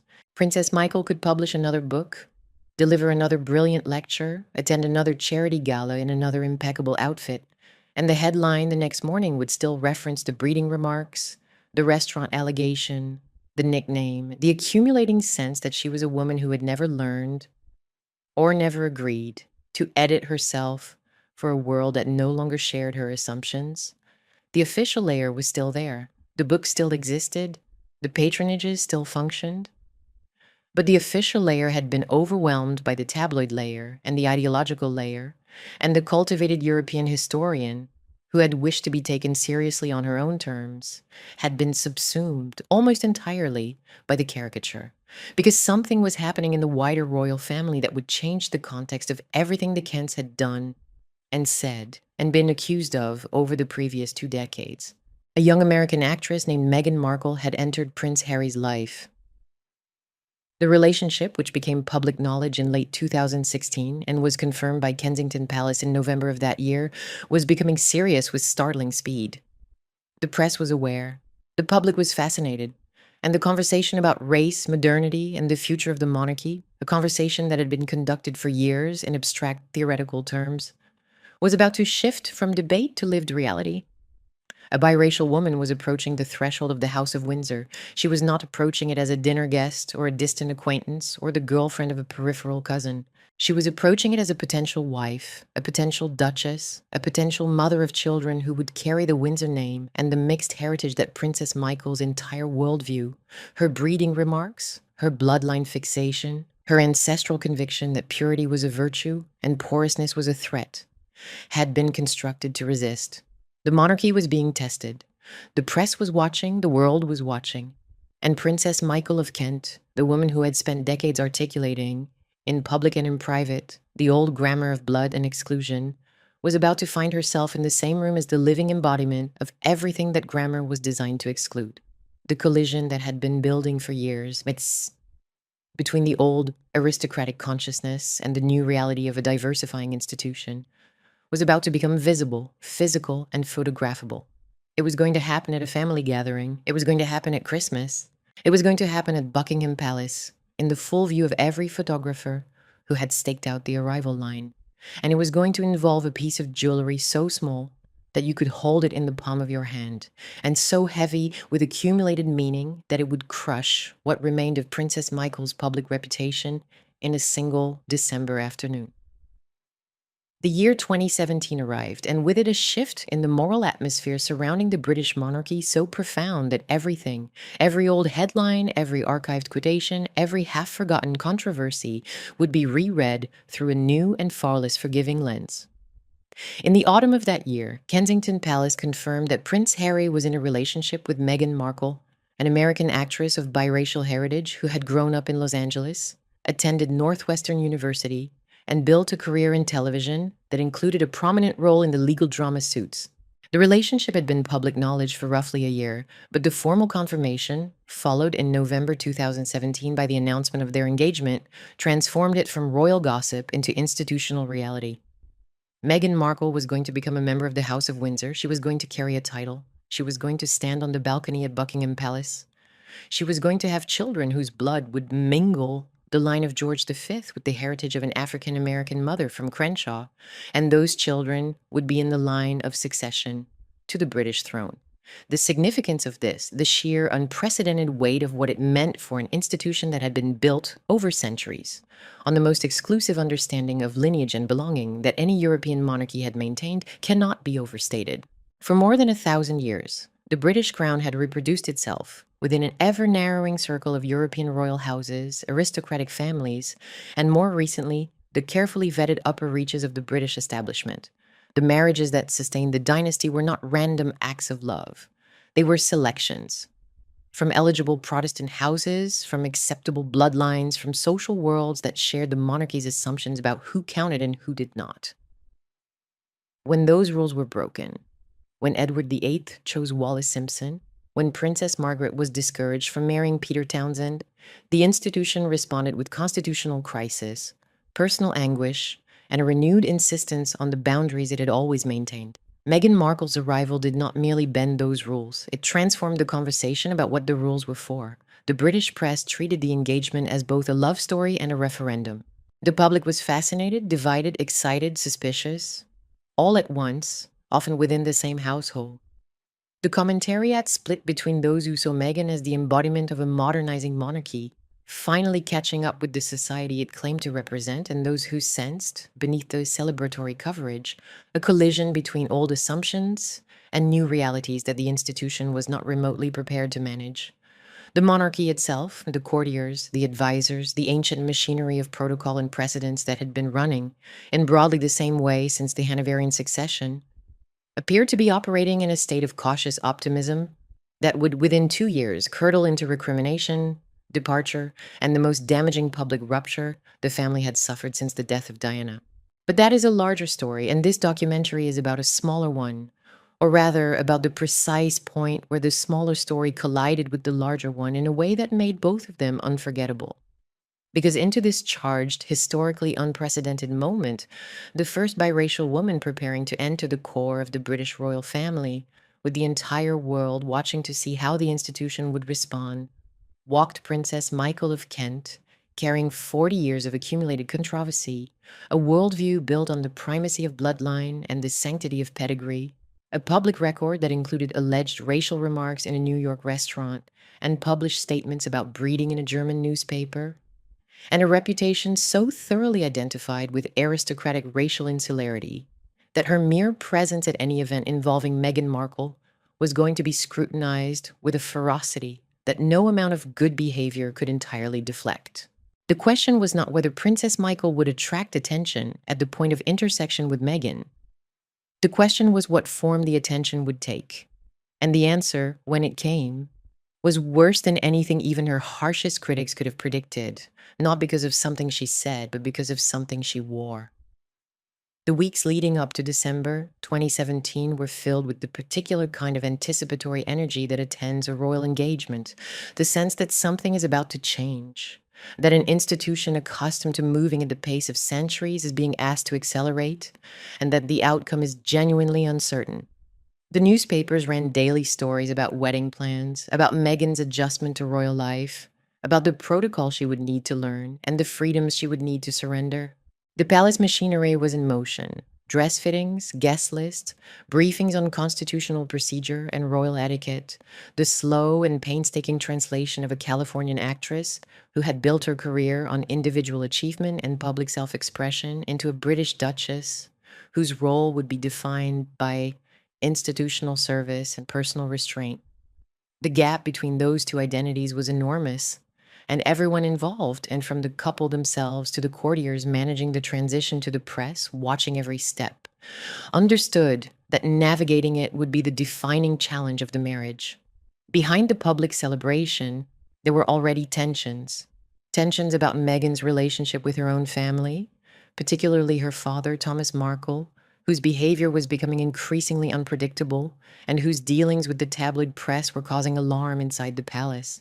Tensions about the British media coverage, which oscillated between rapturous enthusiasm and barely disguised hostility, in a pattern that tracked uncomfortably closely with the racial anxieties the engagement had exposed. Tensions about the pace of change and the depth of institutional resistance, about whether the monarchy could genuinely absorb someone whose background, whose manner, whose very existence inside the royal family represented a challenge to every assumption the institution had maintained about who belonged and who did not. But those tensions were, in December 2017, still private, still manageable, still contained behind the walls of Kensington Palace and Clarence House and Buckingham Palace. The public rupture, the interviews, the accusations, the departure was still more than 2 years away. What was immediately ahead was something much smaller and much more specific: a family lunch, a first meeting, and a brooch. The annual pre-Christmas lunch at Buckingham Palace is a fixture of the royal calendar, one of those events that exists in the liminal space between private family life and public institutional performance. It is not a state occasion. It is not broadcast or live streamed. It is not, in any formal sense, a public event at all. It is, in theory, simply a family lunch. The extended Windsor clan, from the Queen and the Duke of Edinburgh down to the most peripheral cousins and in-laws, gathering around a long table for a meal before the senior members depart for Sandringham and the structured rituals of the Christmas season. But family event in the context of the British monarchy is a term that requires heavy qualification. The guest list runs to dozens of people. The event takes place in a palace. The arrival is observed and photographed by a press pack stationed outside the gates who have been there since early morning, in the cold, with their telephoto lenses and their radio scanners and their years of experience in reading the semiotics of royal clothing. The cars pull up to the entrance. The passengers emerge. The cameras capture every face, every outfit, every accessory, every detail that might, in the hands of a picture editor working against an afternoon deadline, become a story. It is in practice a semi-public occasion, disguised as a private one, intimate enough in its purpose to feel personal, visible enough in its execution to generate headlines in every newspaper in the country. In 2017, the lunch carried an additional charge that elevated it from routine calendar event to something approaching historical significance, because this was the first occasion in which Meghan Markle would be present as Harry's fiancée, not as a girlfriend, not as a rumored partner, but as the confirmed future member of the family, the woman who would in 5 months' time stand in St. George's Chapel and become the Duchess of Sussex. This was the first time she would enter the extended family gathering not as a guest, but as someone who was about to become one of them, and the significance of that threshold. A biracial American actress crossing from outsider to insider in front of the assembled House of Windsor was not lost on anyone, not on the photographers, who were watching the arrival line with the focused intensity of people who know that today's photograph might be tomorrow's front page, not on the press, which was primed for any detail that might illuminate the family's private response to its most conspicuous and most transformative new member. And not on the palace itself, which understood that every image from this lunch would be examined for evidence of welcome or resistance, warmth or coldness, acceptance or rejection. The atmosphere outside the palace gates that Wednesday morning and the 20th of December 2017, a cold, overcast London day with weak winter light filtering through the bare, plain trees along the Mall, was one of focused, expectant vigilance. The photographers had been in position for hours. The cars were beginning to arrive. The cars arrived in sequence.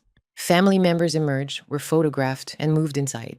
The photographers worked quickly, capturing faces and outfits with the practiced efficiency of people who know that the most important image might appear in the space between a car door opening and a palace entrance closing. And then Princess Michael of Kent arrived. She was dressed, as always, with care. The outfit was formal, appropriate for a palace lunch in December. And pinned to her coat, visible, prominent, catching the thin winter light, was a brooch. Not a diamond brooch, not a pearl brooch, not one of the discreet, conventional pieces of jewellery that royal women wore to such occasions as a matter of uncontroversial habit. It was a blackamoor brooch. There is something about that word, blackamoor, that requires explanation for those who have not encountered it, and a moment of stillness for those who have. Blackamoor figures are decorative representations of black people, typically depicted in stylized, often subservient or exotic postures, kneeling, serving, holding trays or torches or candelabras, wearing turbans or fantastical costume, rendered in dark materials such as ebony, lacquer, dark enamel, or oxidized metal, and used as ornamental objects in European decorative art from the Renaissance onward. They appear in the grand houses of Italy, Austria, France, and England. They are collected by connoisseurs of antique decorative art. They feature in auction catalogs alongside fine furniture and old master paintings.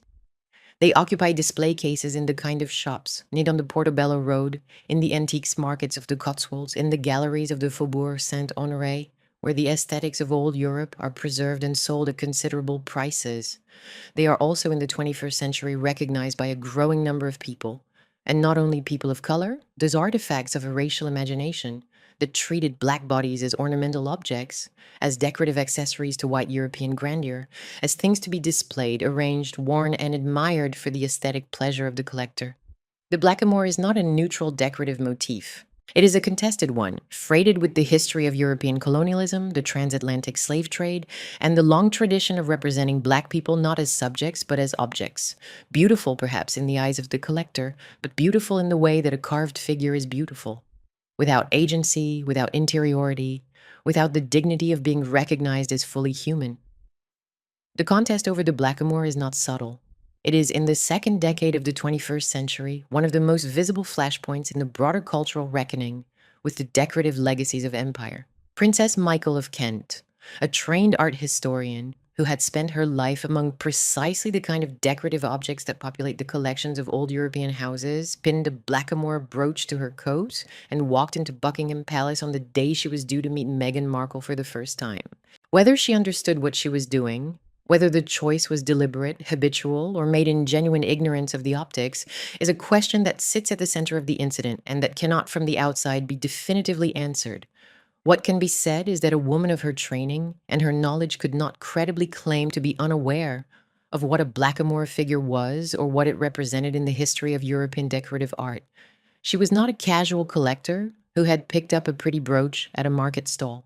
She was a connoisseur, and connoisseurs know what their objects mean. The photographs were taken, the images circulated, and the reaction on social media, in newsrooms, in the living rooms of people who had been watching the Meghan story with varying degrees of investment and skepticism, was immediate, visceral, and devastating. The brooch was not a private object worn in a private setting. It was a piece of jewelry displayed on the arrival line of a royal event, captured by professional photographers, and disseminated to a global audience within minutes. The visual was stark and self-explanatory. A white princess wearing a racialized ornament on the day she met a biracial woman who was about to join the family. No caption was needed. No editorial commentary was required. The image spoke for itself, and what it said was heard around the world. Sky News reported the incident on the same day. The coverage noted the blackamoor imagery, the context of the Meghan meeting, and the eruption of public criticism. The story moved from British media to American media to international media with this speed that only stories involving race, royalty, and a single devastating photograph can achieve. By the evening of the 20th of December, Princess Markle of Kent was trending on social media platforms across multiple countries, and the phrase blackamoor brooch had entered the vocabulary of people who had never previously heard of either blackamoor decorative art or Princess Markle of Kent. The spokesperson's response came quickly. The brooch, the statement explained, had been a gift. Princess Markle had worn it before.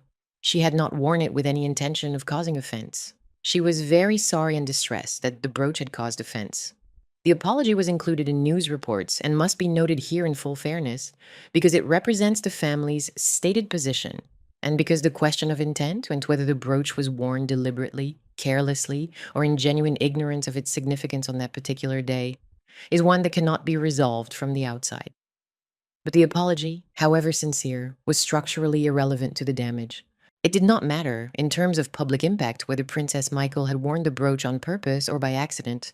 It did not matter whether she had thought about Meghan when she chose it, or whether she had simply reached into a jewelry box and selected a piece she had worn many times before without incident. What mattered was the image. What mattered was the context. What mattered was that a woman with a documented history of remarks about bloodlines and breeding, a woman who had been accused of telling black diners to go back to the colonies, a woman whose entire public persona had come to signify aristocratic racial blindness, had chosen to wear a blackamoor brooch on the specific occasion when she was meeting the first biracial woman to enter the core of the British royal family. The convergence was too perfect to be explained away. It was too loaded to be dismissed as coincidence.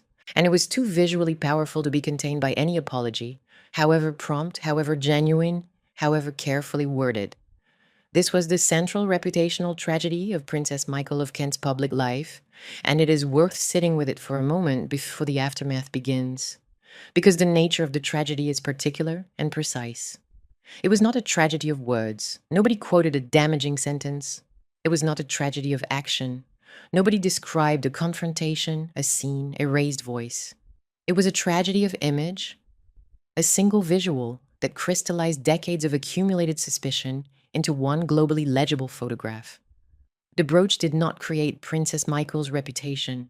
The reputation had been building since at least 2004, arguably since the late 1980s. What the brooch did was fix it. It gave the public a single, iconic image that contained everything they had already decided to believe about her: the snobbery, the racial blindness, the ancestral conviction that some people belonged and others did not. And it did so on the one day at the one event in the one context that made the image impossible to interpret charitably. There is a particular cruelty in the way reputations are fixed by images rather than by words. Words can be denied. Words can be contextualized. Words can be shown to have been misquoted, mistranslated, taken out of context, reported by unreliable witnesses. An image cannot be denied. It exists, it is there in high resolution, captured by multiple photographers from multiple angles, and it will exist forever in digital archives and newspaper libraries, and the collective memory of everyone who saw it. Princess Michael could deny the restaurant allegation. She could not deny the brooch. It was pinned to her coat. She had walked into the palace wearing it. The photographs proved it, and the photographs would follow her for the rest of her public life. The immediate aftermath moved with the velocity of a modern media crisis, which is to say it moved at the speed of the internet, and the internet moved faster than any spokesperson, any denial, any carefully worded expression of regret could hope to match. Within hours of the photographs reaching social media, the entire back catalog of Princess Michael controversies was resurrected and presented to a new, larger, and considerably more diverse audience than had ever previously engaged with the obscure internal politics of the extended Windsor family. The 2004 New York restaurant allegation, which had faded from mainstream discussion over the intervening 13 years, was republished, recirculated, and presented alongside the brooch photographs as though the two incidents were episodes in a single, continuous narrative of racial hostility. The 2005 breeding remarks, which many people under 30 had never encountered and which older readers had half forgotten, were quoted and shared and discussed with the kind of horrified fascination that attends the discovery of historical artifacts that turn out to be disturbingly contemporary. The Princess Pushy nickname, which had been the property of the British tabloid press and the small community of royal watchers who followed the extended family's affairs, became international common knowledge, a shorthand instantly legible for everything the brooch had come to symbolize. A woman whom most of the global public had never heard of before the 20th of December was, by the 21st, one of the most discussed figures in the English-speaking world. And the discussion was uniformly devastatingly hostile. There was no constituency of defenders. There was no countervailing narrative. The usual apparatus of public figure rehabilitation, the sympathetic interview, the charity appearance, the friend of a friend explaining the context to a receptive journalist, was entirely absent. The family was silent. The institution was silent. The spokesperson's statement about the brooch, being a gift worn before, selected without malicious intent, hung in the air like a white flag that nobody was willing to accept. The revival of the older controversies was structurally important because it changed the frame around the brooch from a singular lapse to the latest in a pattern. The brooch on its own might conceivably have been survivable. An isolated incident, a poorly chosen piece of jewelry worn without deliberate intent by an elderly woman who did not fully understand the visual impact of the object on that particular day, could, in theory, have been managed with a swift apology and a few days of unfavorable coverage. But the brooch was not an isolated incident. It was the newest entry in a file that the press and the public had been assembling for the better part of 2 decades. And the file, once opened and displayed in full public view, told a story that no single apology could address. The story it told was one of pattern.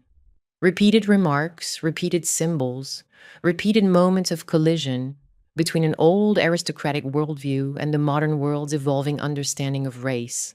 And the pattern, once it was visible and laid out in chronological order, was damning.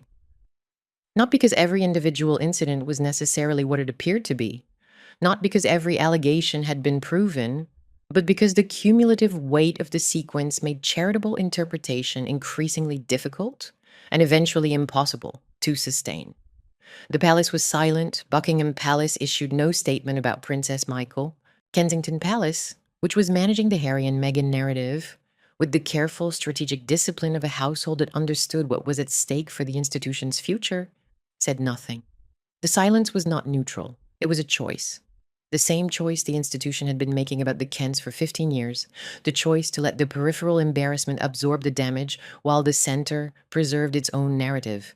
The story the monarchy wanted to be telling in December 2017 was about love, about modernity, about a historic union that signaled the institution's capacity for transformation and growth.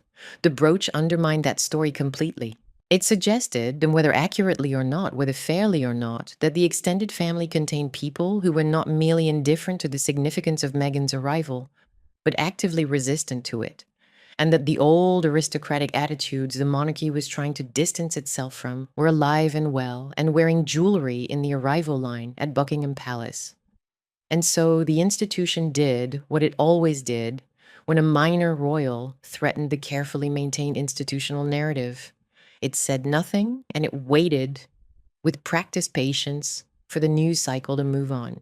For Princess Markle, the silence from above was the final confirmation of a truth she had been learning, in painful installments for the better part of 2 decades, that the institution she had married into would not defend her, that the family whose name she carried would not speak for her, and that the proximity to the crown that had defined her entire adult identity, the proximity she had cultivated with books and lectures and charity work and an apartment curated to museum standard and came with no guarantee of protection, when the proximity became a liability rather than an asset.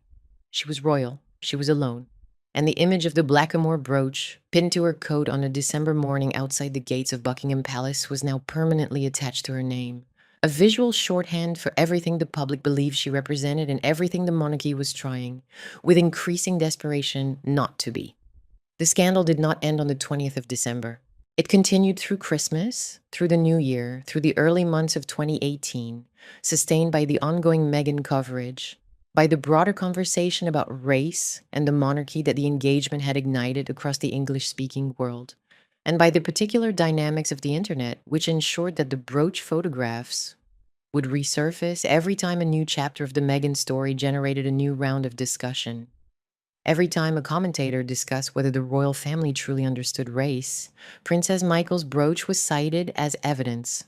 Every time a journalist examined the institution's record on diversity and inclusion, the photograph reappeared as Exhibit A. Every time Meghan herself faced hostile coverage, and the hostile coverage in 2018 and 2019 would become relentless, the brooch was invoked as proof that the hostility was not new, not surprising, not an aberration, but a feature of an institution that had always, at its margins, harbored the attitudes that Princess Markle had been foolish enough to display. The image had become a reference point, a piece of visual shorthand that could be deployed, without further explanation or further evidence, to illustrate the argument that the monarchy's old guard had never wanted Meghan and had never bothered to disguise it. The Vanity Fair essay that Atish Taseer published in April 2018, 4 months after the brooch, must be understood in this context. Taseer's account of his time inside the Kent household, his observations about Princess Markle's views on bloodline and the mystery of royalty, his description of the atmosphere of Kensington Palace as a kind of aristocratic redoubt holding out against the modern world, all of this arrived into a public conversation that was already shaped by the brooch, already disposed to interpret the Kent household as a pocket of racial resistance within the wider Windsor system. The essay did not create the narrative, it deepened it.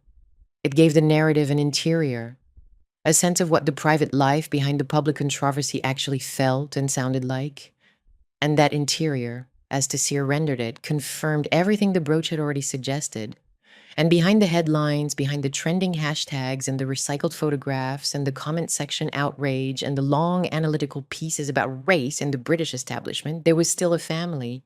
A woman in her early 70s whose entire public identity had been reduced to a single photograph and the judgment it carried. A husband in his mid-70s whose own quiet career of patronage and consultancy was about to face a very different kind of scrutiny, or not racial but financial, not about jewelry but about influence, not about what he wore but about what he was willing to sell. A daughter in her mid-30s whose independence, whose creative work, whose carefully constructed private life were about to be overshadowed once again by a parental controversy she had no part in creating and no power to control. A son who had built his escape route through the anonymous corridors of investment banking and then was watching presumably from behind the walls of a life that his parents' fame could not easily penetrate. And somewhere in the future, closer than any of them knew, closer than the press imagined, closer than the public that had reduced his family to a caricature could possibly have anticipated, there was a grief waiting. A private, devastating, completely unrelated grief that would arrive not just through scandal or public exposure, or the slow erosion of reputation, but through the ordinary, catastrophic fragility of a human life. A grief that would have nothing to do with brooches or bloodlines or the politics of race, and everything to do with the kind of loss that no title can soften, no palace can shield against, and no amount of public notoriety can prepare a family to endure.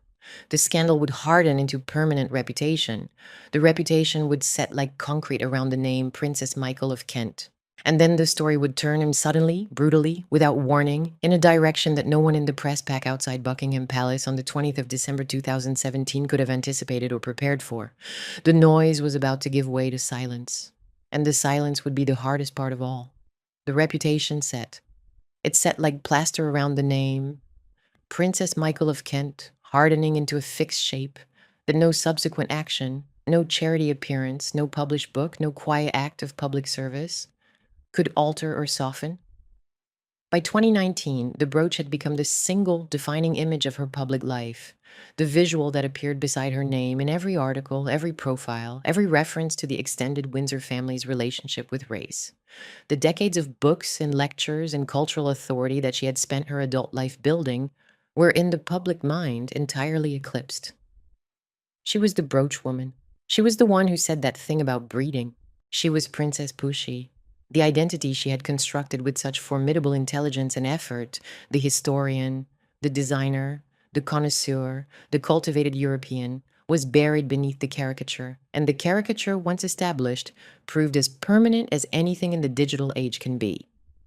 The years between 2018 and 2021 were, for the wider monarchy, a period of extraordinary turbulence, the most sustained period of institutional crisis since the Annus Horribilis of 1992, and arguably the most threatening to the monarchy's long-term legitimacy since the abdication of 1936. The Harry and Meghan wedding in May 2018, which was watched by a global audience of nearly 2 billion people and celebrated as a triumph of modernity and inclusiveness, was followed with breathtaking speed by growing tensions between the Sussexes and the institution. The couple's decision to step back from senior royal duties in early 2020, their relocation to California, and in March 2021, the Oprah Winfrey interview in which Meghan described her experience inside the royal family in terms that placed race at the center of the narrative. The allegation that a member of the family had expressed concerns about the color of Archie's skin detonated across the global media and forced the monarchy into the most direct confrontation with questions of race it had ever faced. The palace responded with a statement noting that recollections may vary, but that the matter would be addressed privately. It was by the standards of institutional royal communication, practically volcanic. For the Kent household, the broader Meghan crisis had a specific and paradoxical effect. On one hand, it drew public attention away from Princess Michael, whose brooch incident had been absorbed into the much larger narrative of institutional racism that the Sussexes were now articulating. On the other hand, it ensured that the brooch remained permanently relevant, permanently cited, permanently available as evidence in the ongoing argument about whether the royal family's problems with race were systemic or incidental. Princess Michael was no longer at the center of the conversation, but she was permanently embedded in its footnotes, and every time the conversation resurfaced, which between 2020 and 2022 was essentially continuously, the footnotes were consulted. But the story of the Kent household did not end with the brooch, and it did not end with the Meghan crisis that gave the brooch its lasting significance. It continued in quieter, less globally visible ways, but in ways that confirmed and extended the patterns the documentary has been tracking since the very beginning. The pattern of exposure without institutional protection, the pattern of commercial entanglement masked as independence, the pattern of a peripheral royal household absorbing damage that the center declined to share. And now, in the years after 2017, those patterns would intensify and broaden. Because the next crisis would not be about Princess Michael at all. It would be about Prince Michael. And it would suggest that the problem the documentary had been examining was not one difficult woman's inability to moderate her speech, but something more structural.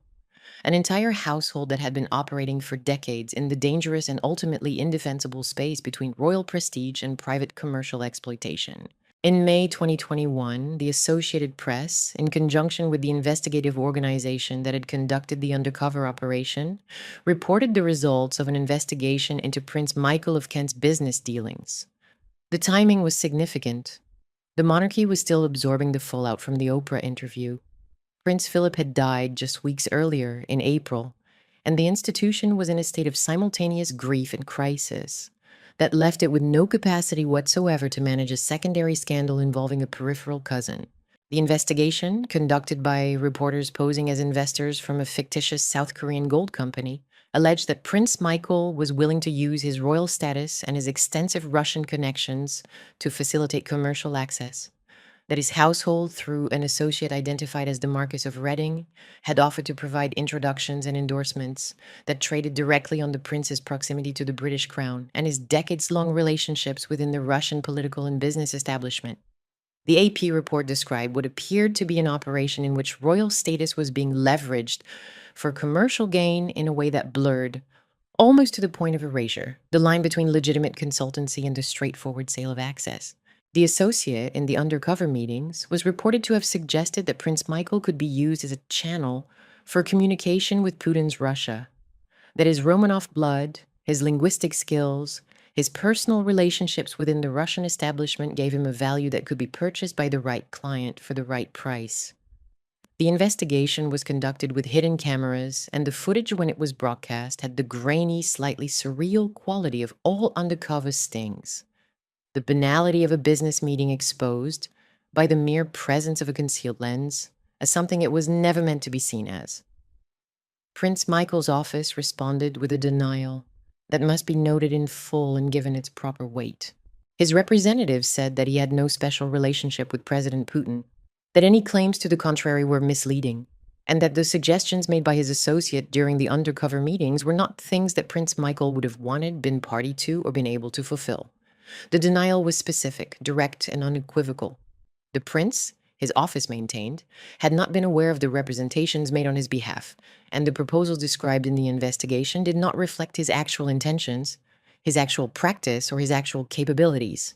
That denial exists, and it must be given its due. But the damage, in reputational terms, was substantial and immediate, because the investigation struck at the very foundation on which the Kent household's identity had been built. For 4 decades, the Kents had presented themselves as independent, self-financing, commercially active, but always operating within the bounds of propriety that the royal connection demanded. The independence was the justification for the address, the title, the presence at state occasions, the entire apparatus of minor royal life. The Russia investigation did not merely embarrass Prince Michael. It raised the possibility, unproven, denied, but now publicly articulated, that the independence had been maintained not through legitimate enterprise, but through the monetization of the one asset the household possessed that no amount of personal talent could have created: the royal name itself. The pattern held: exposure, institutional silence, isolation. Buckingham Palace, which by 2021 was dealing simultaneously with the Sussex crisis, the Andrew crisis, and the approaching death of the Queen, had neither the inclination nor the bandwidth to defend a peripheral prince whose commercial activities had become an embarrassment. Prince Michael absorbed the damage alone, as the household had always absorbed its damage, and the story receded from the front pages and newer, larger royal crises displaced it. But the investigation had achieved something that years of Princess Michael's controversy had not. It had broadened the documentary's thesis. From the particular to the general, from one difficult woman to a compromised household, from a story about manners and race and jewellery to a story about what happens when status, money, access, and self-importance coexist without the discipline, the oversight, or the institutional protection of central power. The Kent household, in the space of 4 years, had produced two quite different kinds of scandal, one about race and one about money, and together they painted a portrait of a minor royal operation that was failing on multiple fronts simultaneously. The prestige was intact, the titles were intact, the apartment was intact, but the moral authority that had once justified all of it, and the sense that these people existed in a palace because they served a purpose that warranted the address, was gone, eroded by a sequence of self-inflicted wounds that the institution had declined to treat. And then came the grief. The Queen died on the 8th of September 2022 at Balmoral, and with her death, the entire ecosystem in which the Kent household had operated for 44 years was irrevocably changed. Elizabeth had been the constant around whom this branch orbited, the figure whose authority sanctioned their appearances, whose private generosity paid their rent, whose ethic of containment and public service provided the standard against which their behavior was measured and, repeatedly, found wanting. With her passing, the last remaining connection between the Kents and the institutional center of the monarchy was weakened. King Charles III's accession brought a new set of priorities, a smaller working royal family, and a diminished appetite for the kind of peripheral representation that had given Prince and Princess Michael their residual public role. The Kents were not formally excluded. They were simply gradually less needed, less deployed, less visible, less relevant to an institution that was itself contracting under the pressures of public expectation and financial scrutiny. And then, into that diminished, quieter phase of the family's existence, came a loss that had nothing to do with institutions or reputations or the slow erosion of public relevance. There is no way to write what follows without acknowledging that it belongs to a different register entirely from everything that has preceded it. The brooches, the breeding remarks, the restaurant allegation, the rent controversy, the Russia investigation, all of that belonged to the realm of the public. All of it was mediated, debated, managed however inadequately, survived however painfully, absorbed into the family's permanently scarred public identity. What happened to the Kent family in February 2024 was not public in the same way. It was not a scandal or a controversy or a crisis of reputation or a failure of judgment. It was a death, sudden, bewildering, and intimate in a way that the public narrative had never been. And it arrived into the family with a force that made everything else. The decades of headlines, the accumulated weight of public disapproval, the whole elaborate architecture of controversy and caricature that this documentary has been mapping across 4 previous chapters feel, suddenly and devastatingly, like noise beside the only thing that actually matters, which is the people you love and whether they are safe. Thomas Kingston, Lady Gabriella's husband, died on the 25th of February 2024. He was 45 years old. He had been married to Gabriella for less than 5 years. They had no children. The circumstances of his death were not immediately made public. The family requested privacy, and the request was honored by the press, by the palace, by the wider royal family, with a restraint that stood in stark contrast to the way every other Kent controversy had been handled over the preceding decades. The tabloids that had spent 20 years dissecting Princess Michael's behavior and Prince Michael's business dealings stepped back. The photographers who had captured the brooch with such devastating efficiency did not stake out the family home. The public, which had formed such strong and largely hostile opinions about the Kents over so many years, did not demand explanations or performances of grief. There was for once silence, not the institutional silence that had characterized the palace's response to the household's earlier crises, but a different kind of silence. The silence of recognition, the silence that falls when people understand that something has happened that is beyond the reach of commentary or opinion. What was known, in the days after his death, was that Thomas Kingston had been found at his parents' home in the Cotswolds, and that the death was not being treated as suspicious by the police. Beyond that, the family said nothing publicly. The tributes that appeared in the days that followed, from the royal family, from friends and former colleagues, from people who had worked alongside him in the city and in diplomatic circles, painted a consistent portrait of a man who was well liked, capable, warm, unpretentious, and deeply loved. He was not in any of the accounts that emerged a man who had been consumed by the pressures of royal adjacency or damaged by the public controversies that surrounded his wife's family. He was, by all accounts, a good man who had lived a good life and whose death was to the people who knew him incomprehensible. In December 2024, the inquest into Thomas Kingston's death was held, and the coroner's findings, when they were published, carried a weight that extended far beyond the Kent family and into the lives of anyone who has ever loved someone and been told afterwards that the warning signs were there if only someone had known where to look. The coroner concluded that Thomas Kingston had taken his own life while suffering adverse effects from medication that had been recently prescribed. The finding was specific on a point that mattered enormously to the family and that should matter to anyone hearing this. The evidence, the coroner stated, supported a conclusion that there had been a lack of suicidal intent. Thomas Kingston had not, in the coroner's careful and considered assessment, intended to end his life.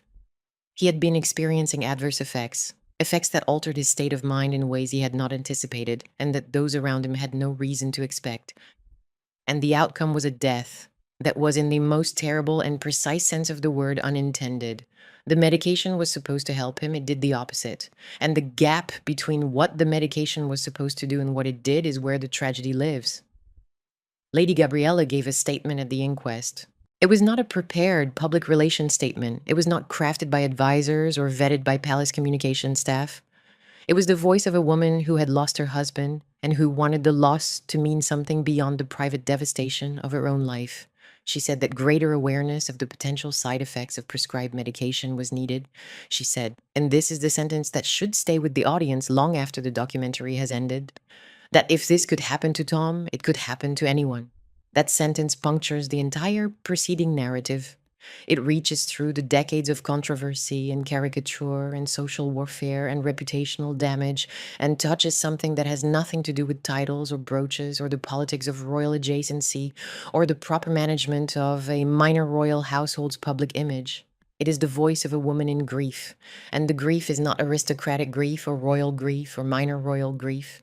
It is just grief, the ordinary, devastating, universal kind. And it asks for nothing except that someone listen and that someone remember, and that the next family to be prescribed the same medication might be warned about what it can do.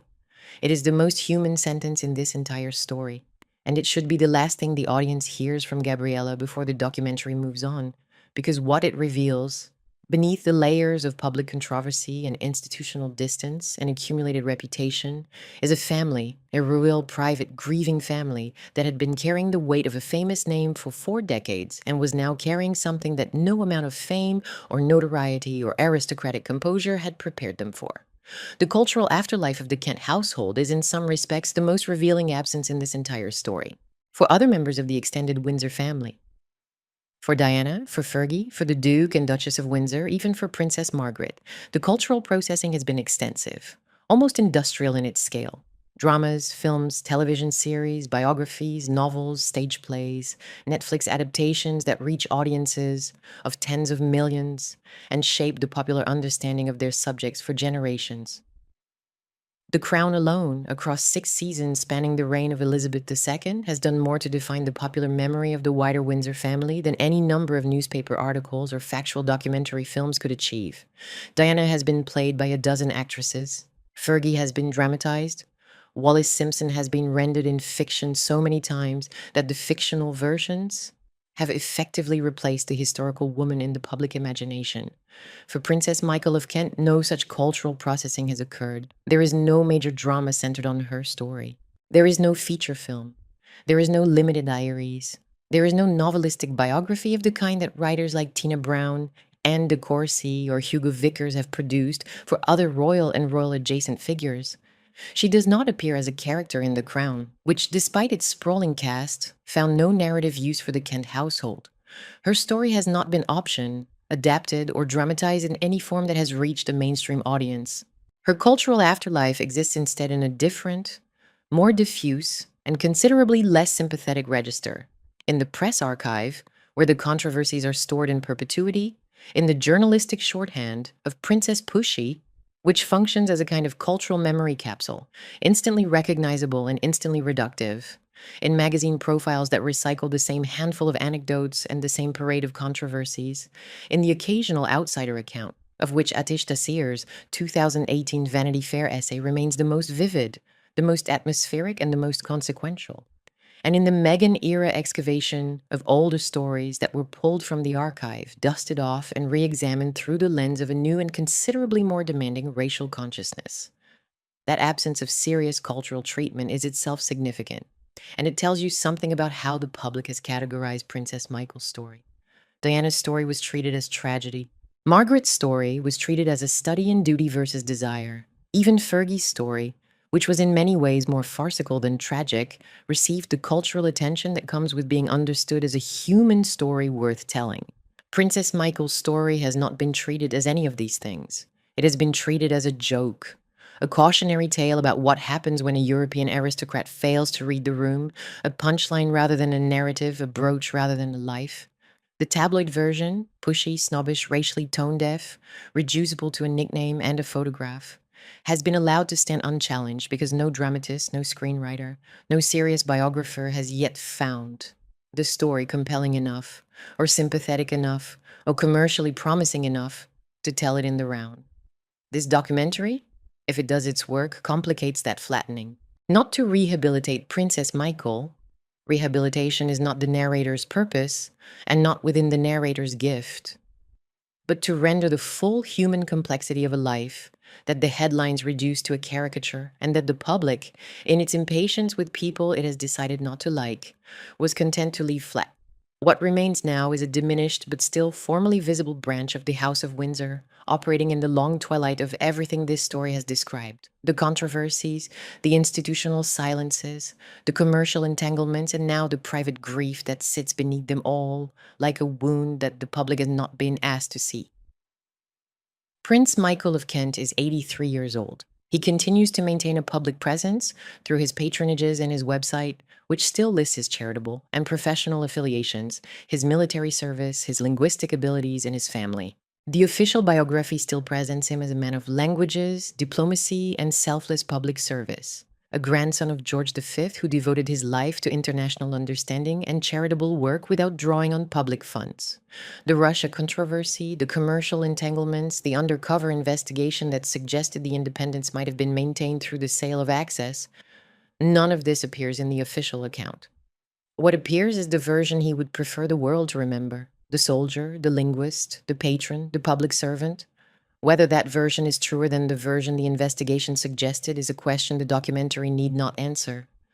Both versions exist. The truth, as is almost always the case in these stories, probably sits somewhere between them. Princess Michael of Kent is 81. Her personal website remains active, and it still foregrounds the books, the lectures, the art and design consultancy, the extensive charity portfolio that spans culture, welfare, and wildlife conservation. The site presents the princess as she has always wished to be presented, as a woman of intellect, cultivation, and serious public commitment.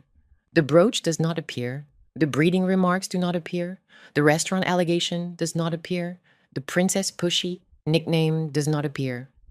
What appears is the version of herself she built with such determination and such genuine skill across the 1980s and 1990s as the cultivated European intellectual, the historian of crowned heads, the woman of substance and taste, and the distance between that carefully maintained digital self-portrait and the version the public carries in its collective memory is perhaps the central irony of her entire public life. She is still, after everything, presenting the facade. The public is still, after everything, looking behind it, and neither side shows any sign of yielding. Lord Frederick Windsor is 46, living in London with Sophie Winkleman and their two daughters, Maud and Isabella. He continues to work in finance. He appears at royal events when family obligation requires it and disappears into private life when it does not. He has achieved, from the outside at least, exactly what he appears to have set out to achieve: a life of professional competence and domestic stability conducted at a maintained distance from the storms that defined his parents' public existence. His is the quietest thread in this entire story, and perhaps the most successful one, measured not by wealth or visibility or accomplishment in any conventional sense, but by this simple, profoundly underrated achievement of emerging from a famous and troubled family without being consumed by the fame or broken by the trouble. Lady Gabriella Kingston is 45. She is a widow. She lives with the grief of Thomas Kingston's death and with the public knowledge, expressed in her own words at an inquest in a room full of strangers, that what happened to her husband could happen to anyone. Her creative work continues, her private life continues, but the life she is living now is a fundamentally altered version of the one she was living before February 2024. And the alteration is not about reputation or public standing or the accumulated weight of her parents' controversies. It is about absence. The absence of a man who should be there and is not, who should be eating breakfast across the table and walking through the door in the evening and sleeping beside her at night, and he is not, and whose absence she must carry for the rest of her life, alongside everything else that the name Windsor has asked her to carry. Sophie Winkleman is 45, continuing her career as an actress and her life as a mother and wife. She remains within the architecture of this story, the figure who proves that the Kent orbit was not inherently destructive, that the name could be carried lightly, that royal adjacency did not require royal dysfunction, that the problem was never the institution in the abstract, but the specific collision between one woman's formation and the world that formation could no longer navigate. The Kensington Palace apartment, as of the most recently available information, remains the family's London address. The same apartment that Marie-Christine decorated with such care 4 decades ago. The same rooms that Atish Taseer described in his Vanity Fair essay. The same space that was both the household's greatest asset and its most visible liability when the rent controversy exposed the terms on which they held it. And the official websites remain active, maintained with the kind of institutional persistence that characterizes even the most diminished corners of the British establishment. The patronages remain listed, the titles remain in use. The architecture of minor royal life, the styles, the forms of address, the residual machinery of public representation remains formally in place, sustained by precedent and by the stubborn refusal of institutional structures to acknowledge their own obsolescence. What has changed is not the structure, but the substance beneath it. The household that once aspired to be taken seriously as a center of cultural authority and cultivated public usefulness is now, in practical terms, a residue. Websites that are updated infrequently, patronages that generate little public attention, titles that carry the weight of history but very little contemporary power, and a name, Princess Michael of Kent, that will, for as long as public memory holds, conjure not the books or the lectures or the charities or the decades of quiet service, but a brooch, a photograph, a December morning outside the gates of Buckingham Palace, and the question of what it means when a woman cannot hear how she sounds to the world she lives in. This story is not a neat morality tale about a rude aristocrat who was found out and punished by the press. It is something more tangled, more human, and more unsettling than that. It is about a woman formed by one social world, a world of blood and rank and ancestral certainty that rewarded exactly the qualities that would destroy her in another, and displayed for 4 decades in a world of democratic scrutiny and evolving moral expectation that she was never equipped, by formation or by temperament or by the particular blindness that privilege confers, to navigate. It is about a monarchy that still runs on the symbolism of bloodline while insisting, with increasing desperation, that it has moved beyond bloodline thinking, and about the peripheral figures who are sacrificed when that contradiction becomes visible and the institution needs someone to blame who is not itself. It is about the difference between proximity to the crown and protection by it, a difference that the Kent household discovered over 4 decades and through a sequence of escalating humiliations, to be the difference between belonging and exposure, between relevance and ruin. And in the end, behind the jewelry and the columns and the nicknames and the sneers, behind the headlines and the trending hashtags and the photograph that will outlast them all, there is still just a family. Diminished, defensive, carrying a private grave that the public never asked about, and that no title, no apartment, no amount of aristocratic composure can soften or contain. Gabriella walks into a room. The room is quieter than it should be. That is what remains.